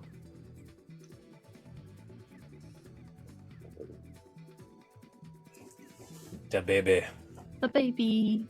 Baby is getting ornery. Ornra. What did you say I need to roll? I already forgot. Shit. Intimidate, right? Yeah, intimidation. And you're looking for 34. Okay, here we go. 29, not quite. So Not she's quite. still not intimidated by you. That brings it to Con, though. All right. Ball's free. I'm gonna grab it. Okay, that is do I one need action. to contest with Fenton? Yeah, it's just going to be an attack. So just attack the ball, because Okay. like I said, he did not have the action economy to grab it. He just was able to get over there. Okay. That's a hit. So you now have control of the ball. Nice. She's free. Free ball. In a different context of the word. Yeah. I'm just gonna bring it close to Zavid. Can I hit Zavid with the ball? Yeah. so Just that for it counts fun. as him touching the ball? Mm-hmm. I think so. Absolutely. Do You I can give it not? to him as a free action if you'd like, or you can hit him with it. I mean, it's funny It is if funny. I hit him It with is the ball. funny. You Roll swim your over and hit him. melee Akvo ball at your first penalty. You got it. On Hitting him. Zavid. Yeah, hitting Zavid. His AC is at a +2.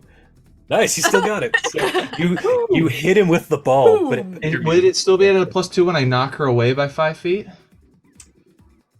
oh yeah, I guess not. But either way, she gets it on you.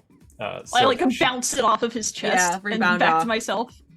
Yeah, and it rebounds. So that's all 3 of you have touched it now. So Zavid can go for a score. So let's see. That was move, or no? You snatched the ball, moved, and gave it to Zavid. So that's your whole go there, Con. Yeah.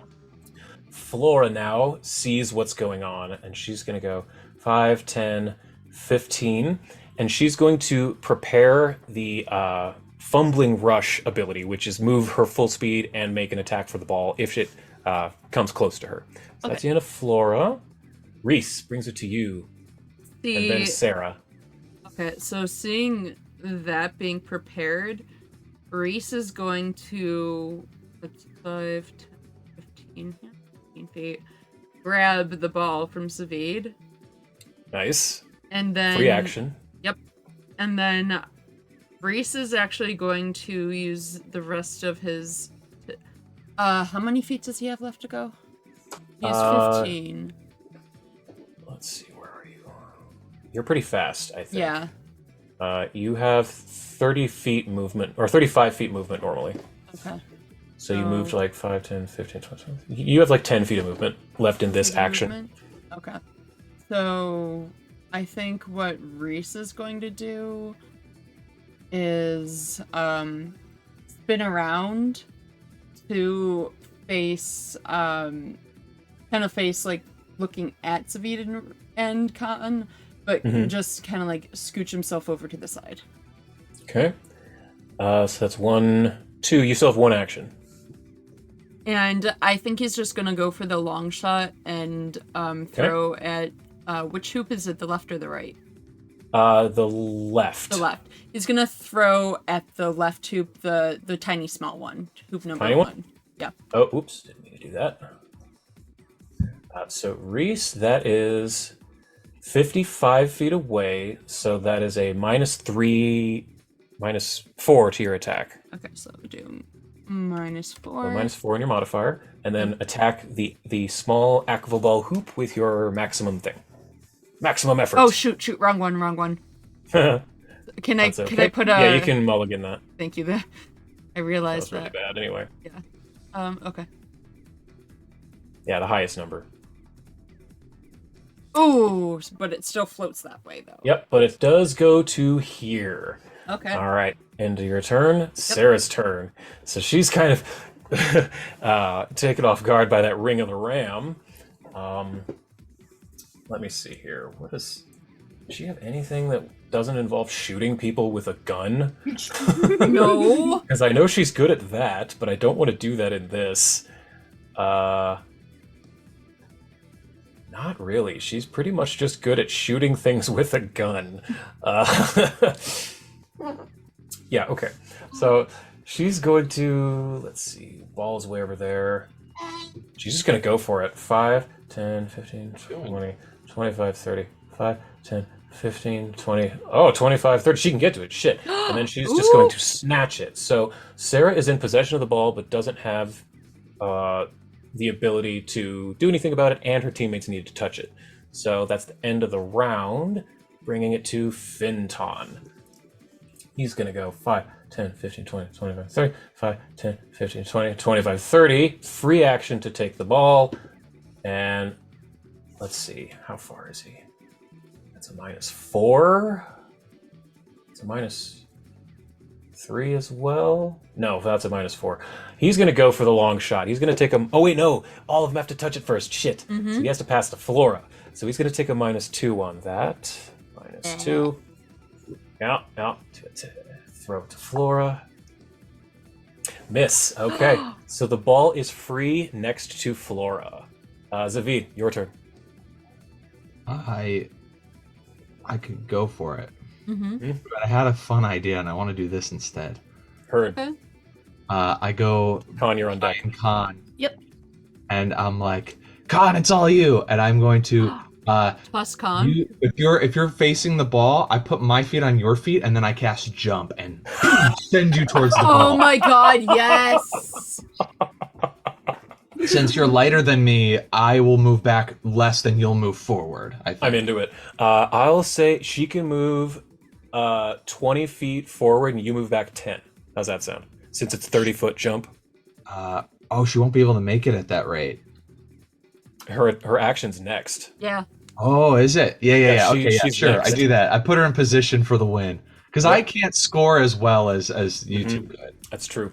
I love it. So Khan move west 20 feet, Zavid move east 10. That's great. I love that. Oh, that's hilarious. And you still have two that was a 5-foot step and then a 1-action jump. You have 1 action, Zavid. I'm going to cast Ghost Sound to play the air horn sound. Do do do do. Hold on, let me... Okay, we're good. This is less to frighten the bad guys and more to embolden Khan and make her feel. I'll say that is. I'll count that as a bardic inspiration. Khan, take a +1 to your next attack. You got it. As the inspire courage, that's what it is. So Khan, that makes it your turn. Nice. All right. I'm gonna move action and then grab the ball. Mm-hmm. Is it So a free action to if- grab? Yes, free action to grab since it's open. So if you travel directly west, Flora will get an attack of opportunity to try and snatch the ball. If you go kind of north and around her, she won't. Yeah, then I'll go north and around. Perfect. Okay. And then going to make a ranged attack. Yep. Against which one? The one in the middle, because we only need 2 points to win. That's right. And you take a +1 from Zavid's Yes, air horn. yes. Let's see it. This is for the win. Oh! Use that hero point. Use that hero Yeah, point. you're That's always why my I hero didn't point. want to use it, because I was Yep. like, we might need that. So Nice. my hero point. Hell yes. Add the +1 again. +1. Yep. Come on. Come on, Khan. You got this. Come on, I baby. got this. Come on, baby. Cheer for us. Oh, Oh! almost a 14. Almost a 14. Wait, is that factoring in the plus one? Wait. I have an idea. Con, all of you have a card, the Lao Shu Po card. If you can do an impression of an NPC and I can guess who it is, you get a plus 10. I want to save that for something a little more intense than Okay, Did you Aquaball. factor in the plus one? I did. I added the plus one. Ugh. So it does go a little wide. 5, 10. It hits like the rim or Yeah, something. it hits the rim and goes to here. Ball is still out. I think you have an action left, right? Because you moved and threw. Oh, You can at least reclaim the ball. You can, yeah. like, I'll reclaim the ball. All right, so it's back to you, Flora. Yeah. gets Anyone who up. wants the ball has to go through me. I just imagine all the NPCs are like, ah! Yeah. So they're really relieved. She's gonna run over and try to snatch it from you. Right jab.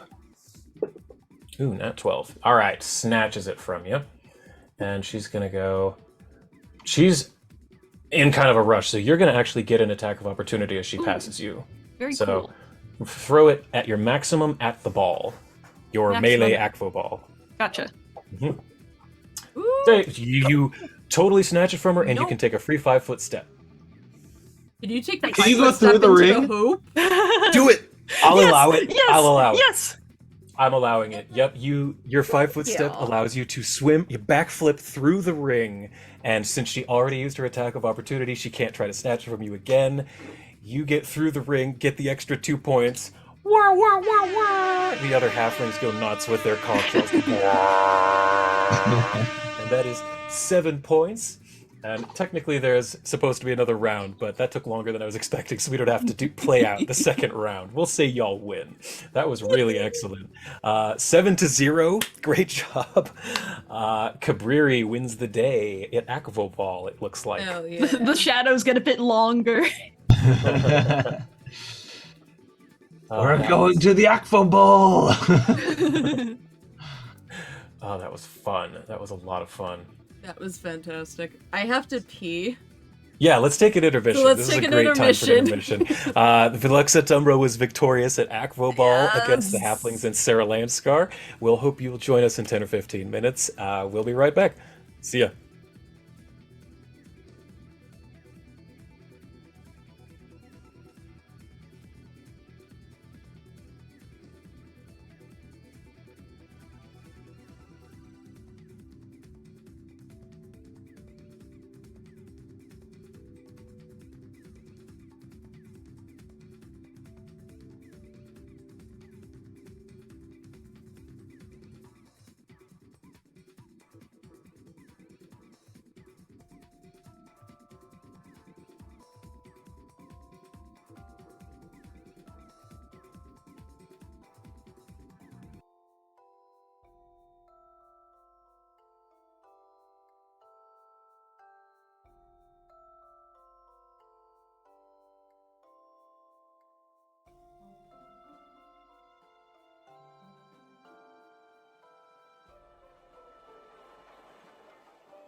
Welcome back to the Bard's Playhouse Presents Tales of Shadow Valley. We're back from our intermission. When we left off, Lux Et Umbra, upon the back of a giant desert-walking tortoise, decided to play a friendly game of Akvo Ball against the tribe of halflings and Sarah Landskar, their new friend. So Lux Et Umbra trounced the halflings pretty soundly, 7-0. Beginner's luck. Oh no! Because through the strategic advice of Zavid, he knows how to play. So, coming back outside the sphere of water, Sarah comes up to all of you and says, "That was a really great game, especially you." And she looks to you, Zavid, and her eyes narrow, and she looks pained as she does it, but she puts her hand out. Can I make another will save? Sure. To determine what I do. Let's see. What was the DC again? 34. Okay. I think in that moment, like, my first instinct is to gloat and just absolutely rub it in. But the fact I'm seeing her offer a hand of sportsmanship, I'm actually, like, knowing that Triaxis is in alignment, I've just kind of been allowing it to affect my behavior a bit, relishing in it. I'm impressed with the willpower that it takes to, like, not be a sore sport about it. And I think maybe, if not for the rest of it, but, like, just for the moment, I, like, push back against Triaxis, and I'm like, thank you. And I'll give her an honest handshake in return. And her face softens a little bit as she shakes your hand. Where's she on the map? Right next to you guys. No, she isn't. Where are you? Where did you go? Here. There you go. It's the big turtle map. Right. No, we know. I don't see her either. You don't see her? Yeah. She's not there. Oh, there we go. Oh, there she is. Yeah. Good job. She was visible for Alright. me, not you. My mistake. I was about to say. I'm zooming in and I'm like, wait, she's not here. My mistake. She was invisible. Oh, now I can see you. Oh, great game, all of you. Really. It's been a while since we've gotten to play against somebody so good. Truly.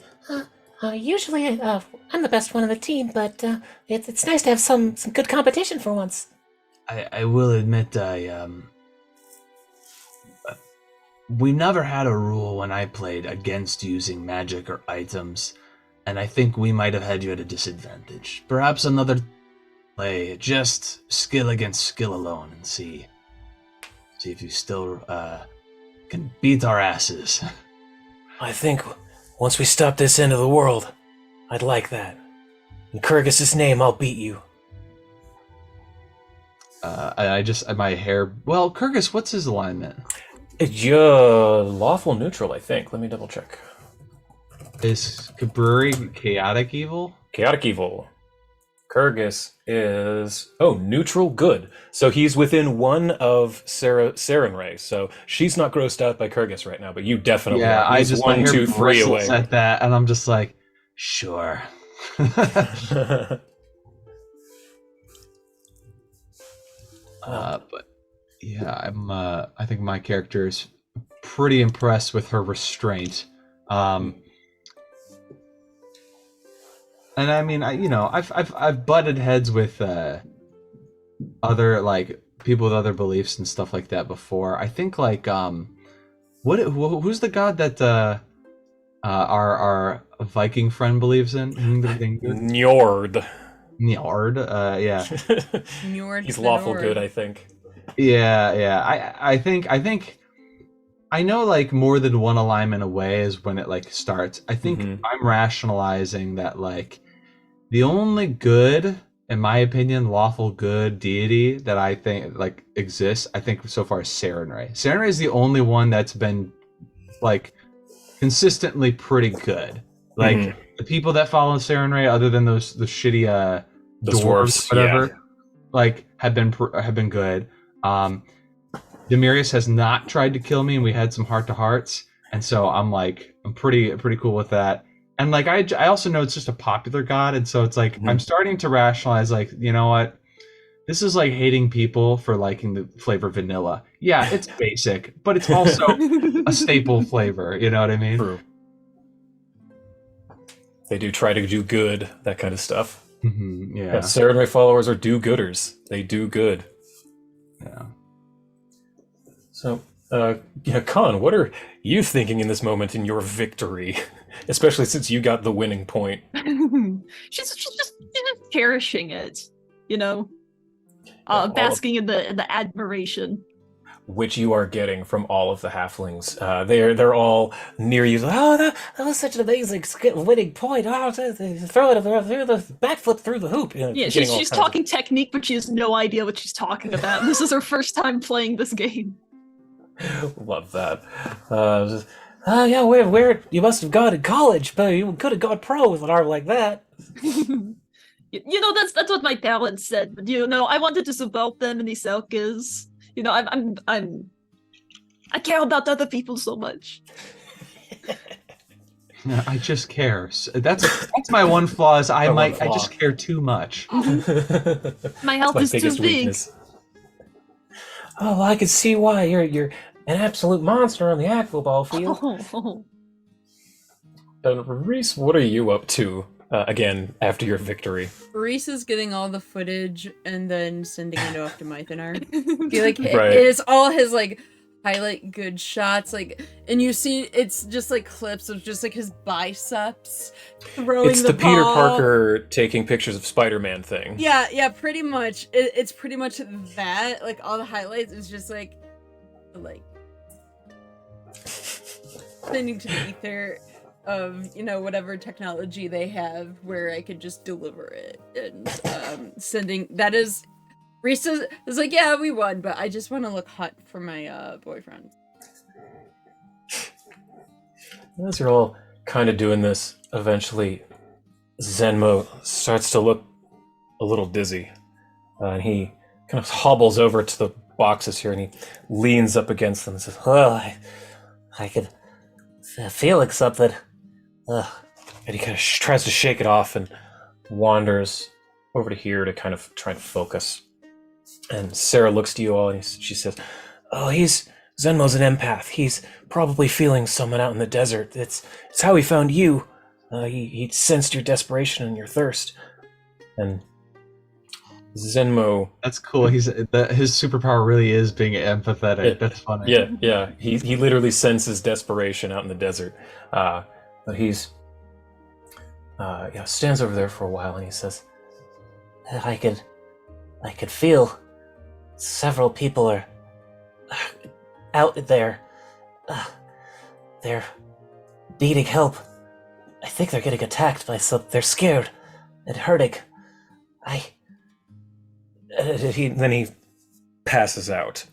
And at that point, Fenton and several of all of the halflings rush over to him, and Malmia begins casting a spell, and Fenton starts making his head more comfortable, things of that nature. I'd say not to be rude, but maybe the giant hat is putting a lot of strain on his neck, and it.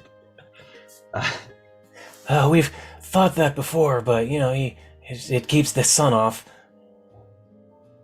I have a sun hat, and that also keeps the sun off, but it's a lot lighter. It's fine. If this is a normal thing for him, it's a normal thing. What direction should we head?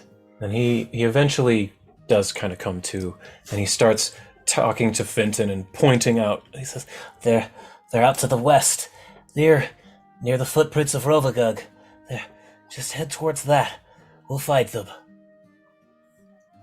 And Fenton immediately sets off with the Dipsomancer to the front to try and you find that what they do is they pull down this massive crane system with a long wooden beam that goes out in front of the turtle, and hanging on the end of it is a massive carrot in front of the turtle.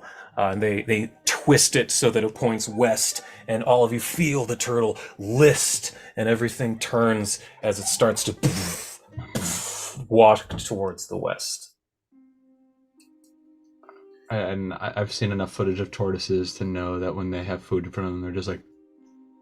And they're just mouth agape, follow the food. That's exactly it. So you overheard him say that it was near the footprints of Rovagug, which I know you've been interested in seeing before, Zavid. And having studied this map, you would have at least seen that on here. And I believe at one point Reese knew, or Khan might have knew, that it's sort of like a volcanic depression. Feel that way. Yes. I can't remember. It was one of you two. It was either Reese because of society or Khan because of a high roll. It was one of the other. But yeah, that's what you would know about the footprints of Rovagug. I remember inquiring if it had any connection to Rovagug, but I think it's more of a fancy name. Yeah. Because So it it wasn't has. actually connected, as far as we know. As far as you know, yes. So after a while, Fenton does kind of fully come back. They get him some water from the Aquaball Stadium, and he cools off, comes to. It says, Well, that pretty much happens every time, but hopefully we could get to them before. It's like they're crying out in pain. Well, Hopefully we could get to them. Yes, but we should go north immediately after this because time is of the essence. Of course, whatever you need. I just... they need us. so eventually, I'm suspicious. you can roll perception to do an insight. It's not that I don't trust him. Mhm. I don't trust the source. I Mhm. find it convenient that we're being drawn away from where we need to be for them to be safe. Okay. And it's also towards the Ghoul City. Mhm. It's closer, at least in that direction. Yeah, can I make a check to see? I don't know how likely it would be that this could be a trap. Survival, maybe? Whom do you think is trying to trap you? Anyone or? Yes, I think that there are groups trying to find Sarenulia, and I think that her location, while not, they can't pin her down, but they know where she is. If Elkana knows, Elkana's not the only one that knows, Mhm. right? Mhm. And I think that's that, safe. yeah, I think that there's definitely other entities who are looking for her, and I think we just have not encountered them in this desert yet, but we knew that there are Nyarlathotep people here that we Mhm. haven't seen. So, like, I think it's very likely that we've been just kind of lucky so far and we haven't run into them. And I guess maybe no check, but I would like to go out and scout ahead before Okay. we have a chance. Okay. Great. That's Can perfect. I do a desert lore check? Mm-hmm. Just because of the direction we're heading? Because if we can't remember if Reese knew or not, could we just figure that out if Reese is smart enough to... Yes. Yes. Desert lore in the tower, firstly. And if it is a trap and I'm walking us out of a trap, I apologize to you, London. We're very suspicious and we walk our ways out of traps a lot, but Hey, you're good. definitely don't want her to fall into the wrong hands. For sure. Desert lore. You know that the footprints of Rovagug are frequented by cultists of Rovagug. It's not like it's sort of like the Holy Land almost. Like they'll do pilgrimages there and such.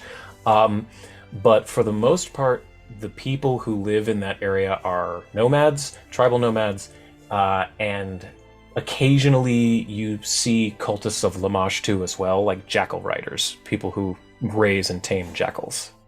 So That's about all you know from that. Reese is gonna look over to Zavid and just like kind of pop over because he could see that he's being kind of like, oh, what the fuck. And he just relays the information like, look, there's not many people who actually go towards the Rovagug people. There's some cultists like Lamash 2 ones, but like no one too dangerous. I'm not sure what is going on though. That's weird. Because this place is a holy land for those people, not a fighting territory. Right. I would like us to go maybe check it out and just vet it. If it's people who need help, They seem trustworthy. Of course, we'll help them. I would like, if we came in as a vanguard to like take care of the situation before the turtle shows up, that would mean that if the Lamashtu cultists, whatever cultist, if it's a bad entity that's looking for Sarah, see the turtle, they're gonna know, oh, there's our prize. Whereas if we get there first, they're not gonna like us. We'll fight them. Maybe we'll disperse them or kill them if we have to. But then by the time the turtle comes over, it's safe. Then You know what I mean? let's get off here and go that way then. Summon Rot Trot and Okay. our other mounts. Great. So you're able to do How that. do we get back to the turtle? You have Or do we just stay with the people that you need can help? you can sending them, Yeah. but they're also going towards it. They're just going to Yeah. be behind you. Okay. But worst case scenario, now that you have met the people on the tortoise, you can use Mork's condescending. Okay. Yeah. Cool. Yeah. So now that you've found them, re-finding them will be a breeze. But they, the tortoise, you are able to. Oh yeah, you have your own spiritual mounts. You don't Yep. even need the camels. And I assume I have you're- to spend some slots, but yeah. Yeah. And I assume you're leaving Sarah on the turtle. I would like Sarah to be as hidden as possible Okay, for the time being. Great. So, as you're getting ready to dismount off the turtle, you do off in the distance. Give me some perception checks in the tower. Perception check. Yeah. Okay. And Khan as well, please. Oh, in the tower. Yeah. Sorry, gotta move stuff out of the way. You Please. good. What do your elven eyes see? Do my elven eyes see whatever plus 25 is? My Ooh, roll. 20 is pretty good. Yeah. But I could roll a 1. All right. Zavid, you're the first person to spot it out in the distance on the horizon. You're in a very mountainous area of the desert, so you're kind of up high in a trail, and you come across a ridge, and you can look down into a valley below, and you immediately understand why it's called the Footprints of Rovagug. Because before you, you see a massive indentation in the ground, in the shape of a humanoid foot, in the center of which appears to be some type of encampment with well, you can't really tell from here. There's a lot of things in the center, wagons and tents. That's a big foot. Mm-hmm. Yes, it's very, very large. It's hundreds and hundreds of feet across and wide, as you can see in the image there. But now I can switch to a different map. Let me find it. There it is. Drop all of you on here. Oh, and I need to get your Rot Trot for you. Let me find that one second.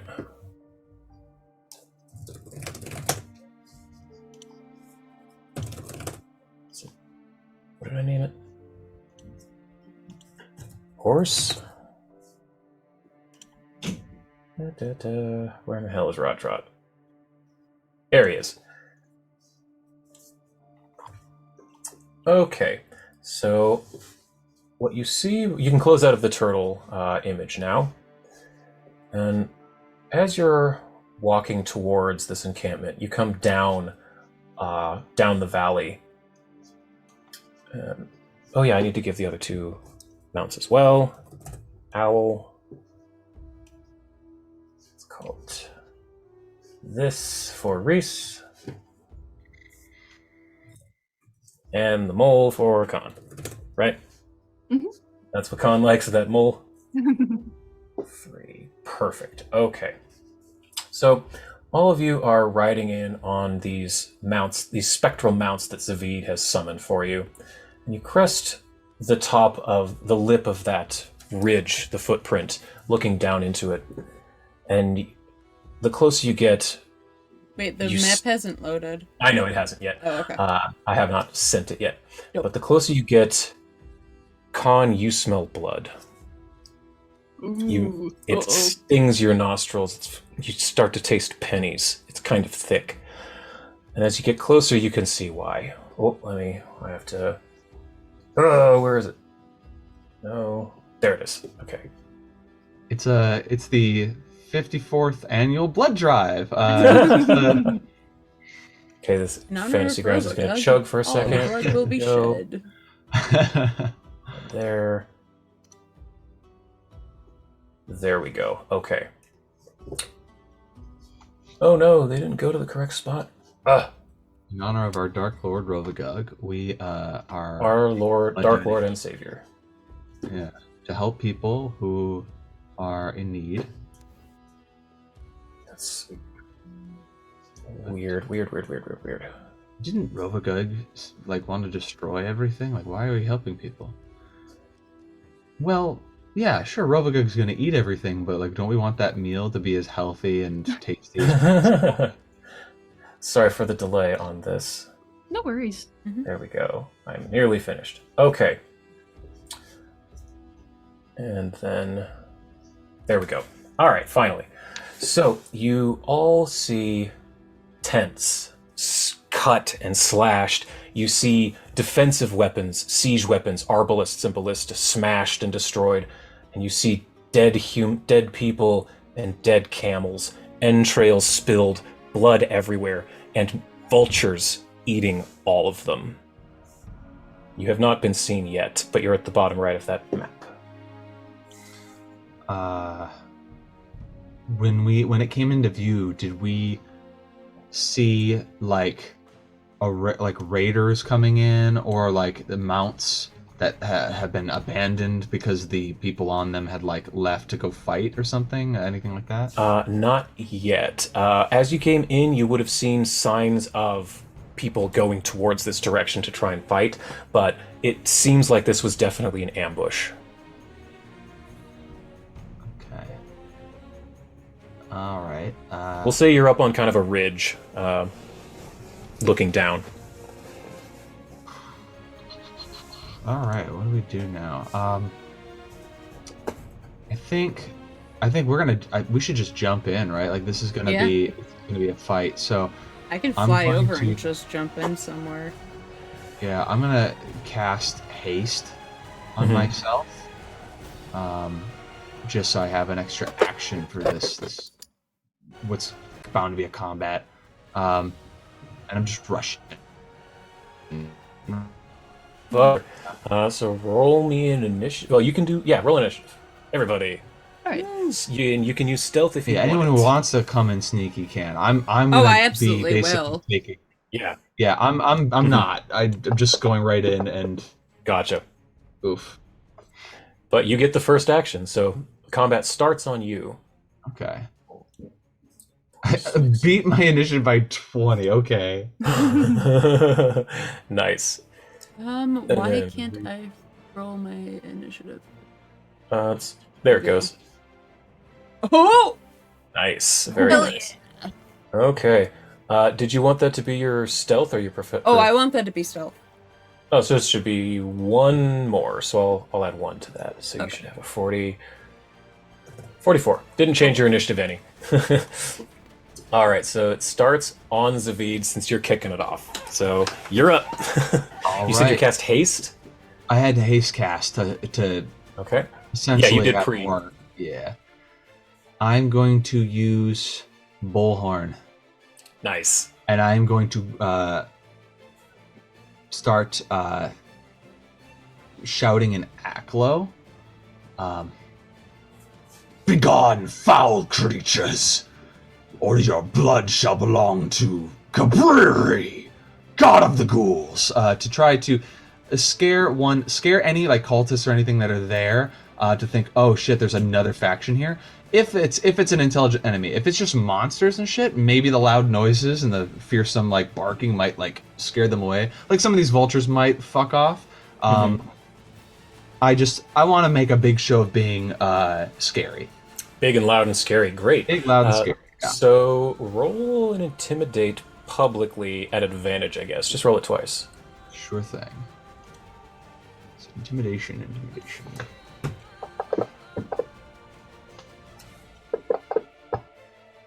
Yay! That Nice. 36. So let's see.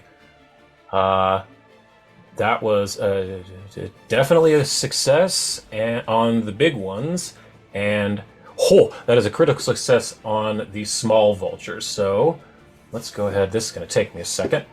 So frightened on everything. That's going to take a hot second. but that was a very effective use of that. So, you did Bullhorn, which I think is 2 actions, right? I don't. Or is it 1? Recall. Oh no, we can say you cast it before combat because you were preparing. It's a minute-long spell, so it's just the 1 action for the Intimidate. You have 2 left. It rings out 1,200 feet. Bullhorn at this level is very powerful. I'd like to stride in on Rot Trot in the air and everything to like come in. I want to get a good look at this camp. I want to see if there's any survivors. I want to see if there's any combatants that are still like doing crazy shit. Okay. Give me a perception check in the tower then. Sure thing. Perception check in the tower. And then whatever I find out, I can like relay to my friends who are sneaking. Right. Okay, great. So with that exceptionally high perception score, you do spot. And you said you're like flying. Yeah, I'm up in the air like maybe I would say a good 40 feet to get like Cool. a nice Okay. lay of the land here. So you see up at the north end of this place that there is a person who's seems to be trying to pull themselves up onto this ballista. I've circled them on the map. Okay. I think Rot Trot can go 80, so I think I I can can move move him. about here. Okay. Rot Trot. Boop. There you go. Okay. Perfect. And then I guess I'm out of actions, but I'm clearly moving towards the north end, and I'm up in the air, so my companions can see me. So if they want to move that way, they can. Free action to shout to them, and you have Bullhorn active, so they'll hear you. Yeah, I guess I'll shout. What's a language we all know that not necessarily everyone knows? Great That's one question. in common.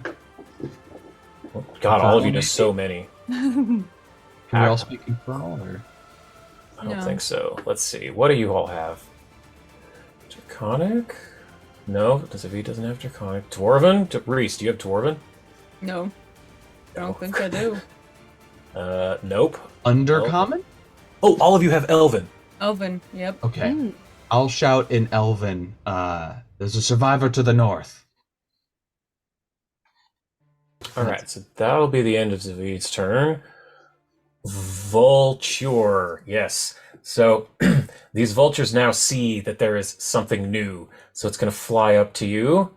With 1 attack, it's going to make a beak attack at you. But it's frightened, so it critical misses. Then a talon swipe. Another critical miss, probably. Yep, these are very low leveled. So this thing is a bit frightened, but it is going to use a perception check to see where that's coming from. Sort of hears you. It's going to fly over 5, 10, 15, 20, 25, 30, 40, 40. And then fly up to you, but it cannot attack yet. End of its turn. Oh, this was right here. Was aggro on me. Yep, fly up. I'm going to say you're now flat-footed because there's 3 of these things on you. They don't understand flanking, but I figure when you have enough things right up on you, it'll be the same. So you're getting a beak attack. Ooh, natty 1. Awesome. Then it finishes up with a talon, but it's at its penalty. That was a nat 20, but it was low enough. The number was low enough that it's not even a crit. That's how low level these things are. A nat 20 wasn't even a crit. But max damage of 13. Ow. So, end of the round. Khan, you are now up. Vultures are fluttering on Zavid up in the air.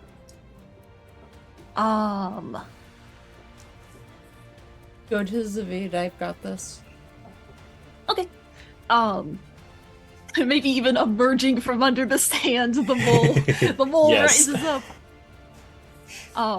80-foot movement speed on the mole. 80-foot movement speed. Yeah, What? yeah.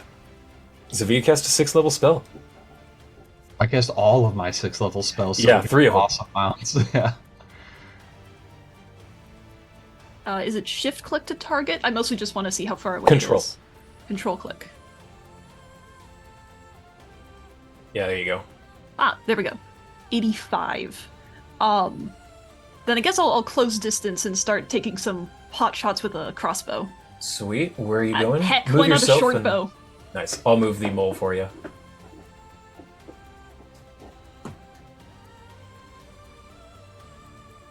I've still got my +1 short bow.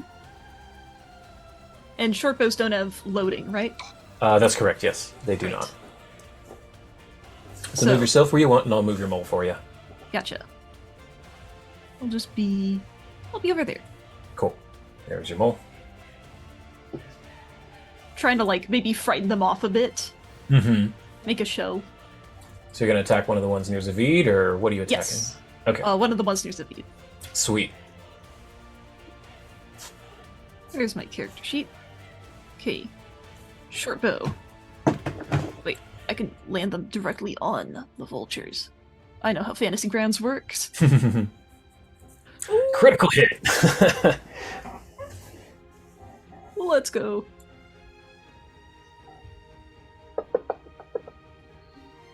That's a lot of 24 damage. That is a lot, yes. So you managed to sink an arrow into this thing. Which one are you attacking? Number 4? Yes. Oh, that one. I see it. Yes. Okay, cool. Yeah, and you still have another action. Because you moved on the mole and then shot. I'll take another shot at the penalty. Sweet. So that's your first penalty.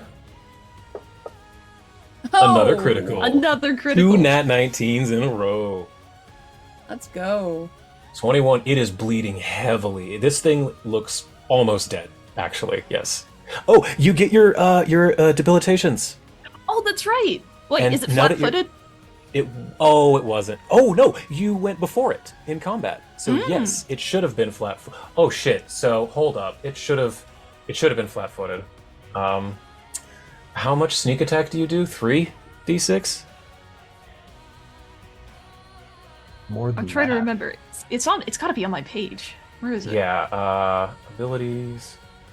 Yeah, sneak attack 3d6. 3d6. Okay, so that was 2 attacks. Add a crit, so that's 6. So roll 12d6 in the chat, and I'll just add that to it. There's no way you can not kill it, mathematically. You can't not. Oh, 40. It had 5 hit points. So you explode this vulture with... blood everywhere. Cue the French music. Da, da, da, da, da, da, da, pop. That one didn't even have a chance to attack Zavid yet. You just came up and pop, pop, and that thing is gone. I think that's the end of your turn, correct? Yes. Okay, Reese, your turn. So Reese sees where Zavid was pointing to where the survivor is, and something weird's happening. Like, Reese just really wants to get over to that point. He just doesn't know he's about to do it, but he's gonna warp step over. Oh shit. Yep. Forgot you had that ability. Yep. So Reese is gonna warp step over.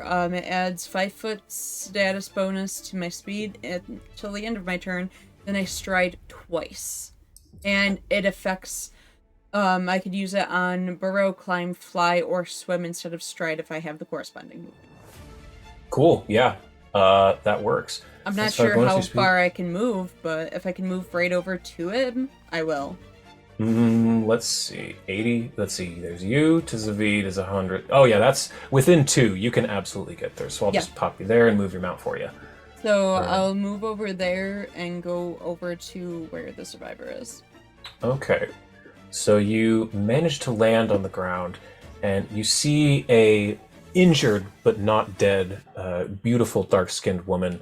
She wears red silks, and she has a piercing that goes from her nose to her ear, dark brown hair with a beady in between her eyes. But she looks up to you and she says, Please, don't let them eat me. They attacked in the morning, and then the vultures came. Who are they? The Jackal Riders. Okay. And Reese, when he hops down, he picks her up, puts her on the mount, and tells the mount, go back to the ship. cool. The ship? Okay, cool. The turtle, basically. Oh, the turtle. Rad. Yeah, they'll okay. fly into it eventually. So that's this one, and no, can I do 2 at once? I can. Okay. Sweet. So oops, that's not what I wanted. Owl and her. Put her on the owl. Yep. Grab the I'll owl. put Reese on here. Her. There we go. Oh, but she needs to be above the owl. Sorry, fantasy grounds. There we go. Layers. So you managed to get her up on the owl, and it flies off and out of sight. If any of the warp stuff affects the way the bird moves, you Sure, can apply it. I'll make it faster. Yeah. I can erase that circle now. Don't need it. Yep. Very cool. So that's going to be the end of your turn. Now is when the big ones start noticing all of you. That's only 2 actions. Oh shit, you're right. Okay. Yeah, one more. Okay, and I think what I'm going to do is make Osirian Vulture number 2 my hunted prey. Sweet. Okay. So I think you need to give it a buff or something. Yeah, hunt prey. Make it your target with a control click. Roll. And then hit the hunt prey designated target. I hope the majority of them are still gonna try to kill me since I was very loud. You were extremely loud, yeah. Alright, so that's the end of your turn. This one, looking at you, Zavid. Whoops. No, not you. You. Looking at Zavid. Come at me, bro.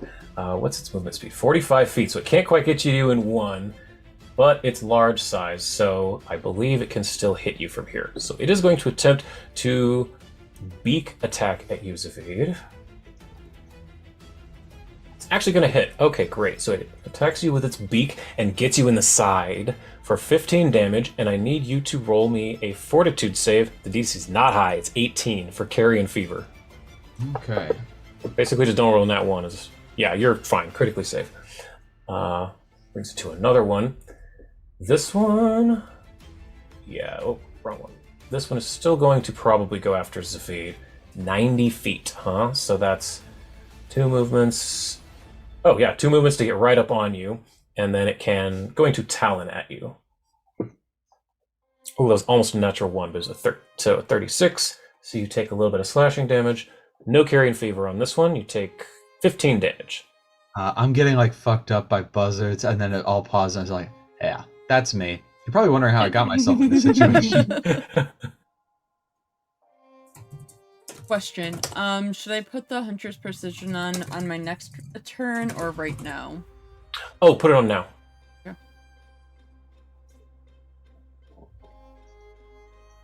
Okay, so that was the vultures. Perfect. So, everyone give me perception checks in the tower. Okay.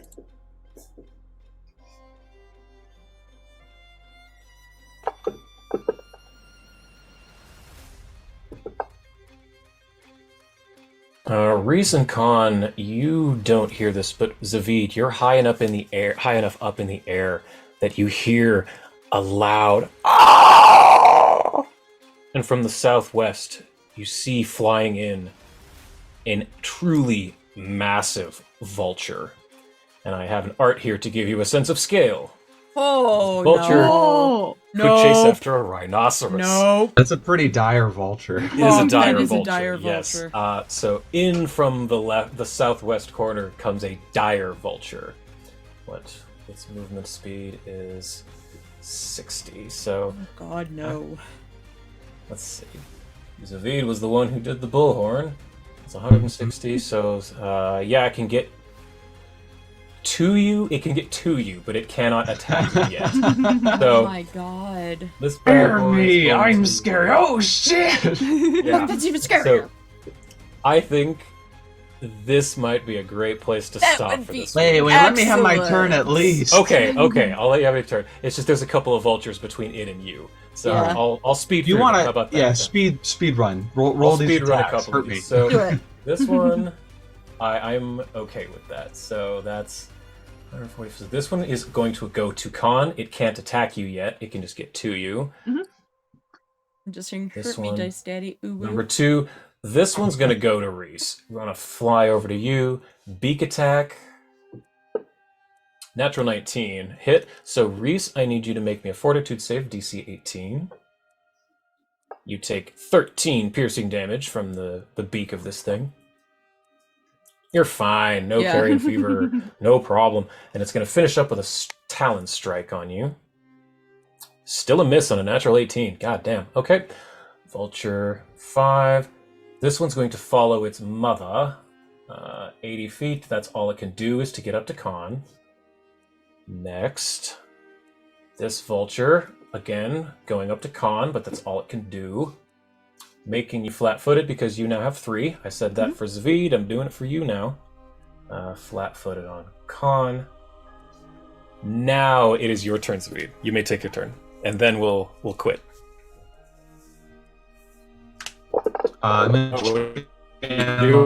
Whoa. Nice. Nice. I Wait, need what just all happened? of these little birds to make some fortitude saves. They're probably really good at that. Okay, here I can However- make this happen here. You. Wait. For my, was it 37? No, maybe Here. Okay, I can make this happen. 1 sec. Don't hit anything else. Okay. Actions. Harm is all the way at the bottom of your sheet. There it is. What attack did you use? I channeled harm around me in a 30-foot sphere, so all of these birds are getting fucked. And since I'm 40 feet up, none of you guys are hurt. Okay, Yeah, good. Yeah. Let's see. So the dire vulture succeeded, not critically though, so it'll take half damage. Regular success, critical success on Osiriani Vulture 1, so the one to the southwest of you takes no damage. Vulture 3 is going to take double, then a failure, and then a success. So let me... Do you mind if I re-roll your damage now that it's all targeting them? Because it'll do the correct adjustments for their critical failures and stuff. Or yeah, I guess 62 is really high. It's true. If you want to roll it, you can go to your harm and just click the blood drop. Go to your under actions I tab. think harm wasn't put in or input right from what I looked at. It looked like or maybe it was. Oh, fuck it. No, it was. Okay. Yeah, so you want me to like target all of them or something? No, they already are targeted. Just click the blood drop. There it is. Oh. Yeah. Okay, so 94 on one of them, and it dies. Let's see, one dies. Yeah, only one dies, but another one is on death's door. If we account for the 60.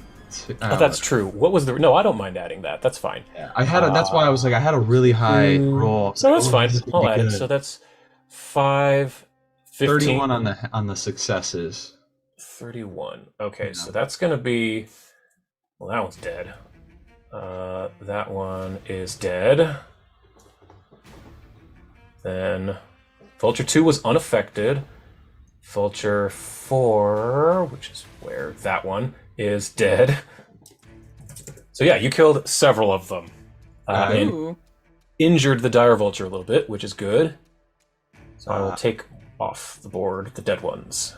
Awesome. I have haste. You do. You have 1 extra action. I would like to stride away.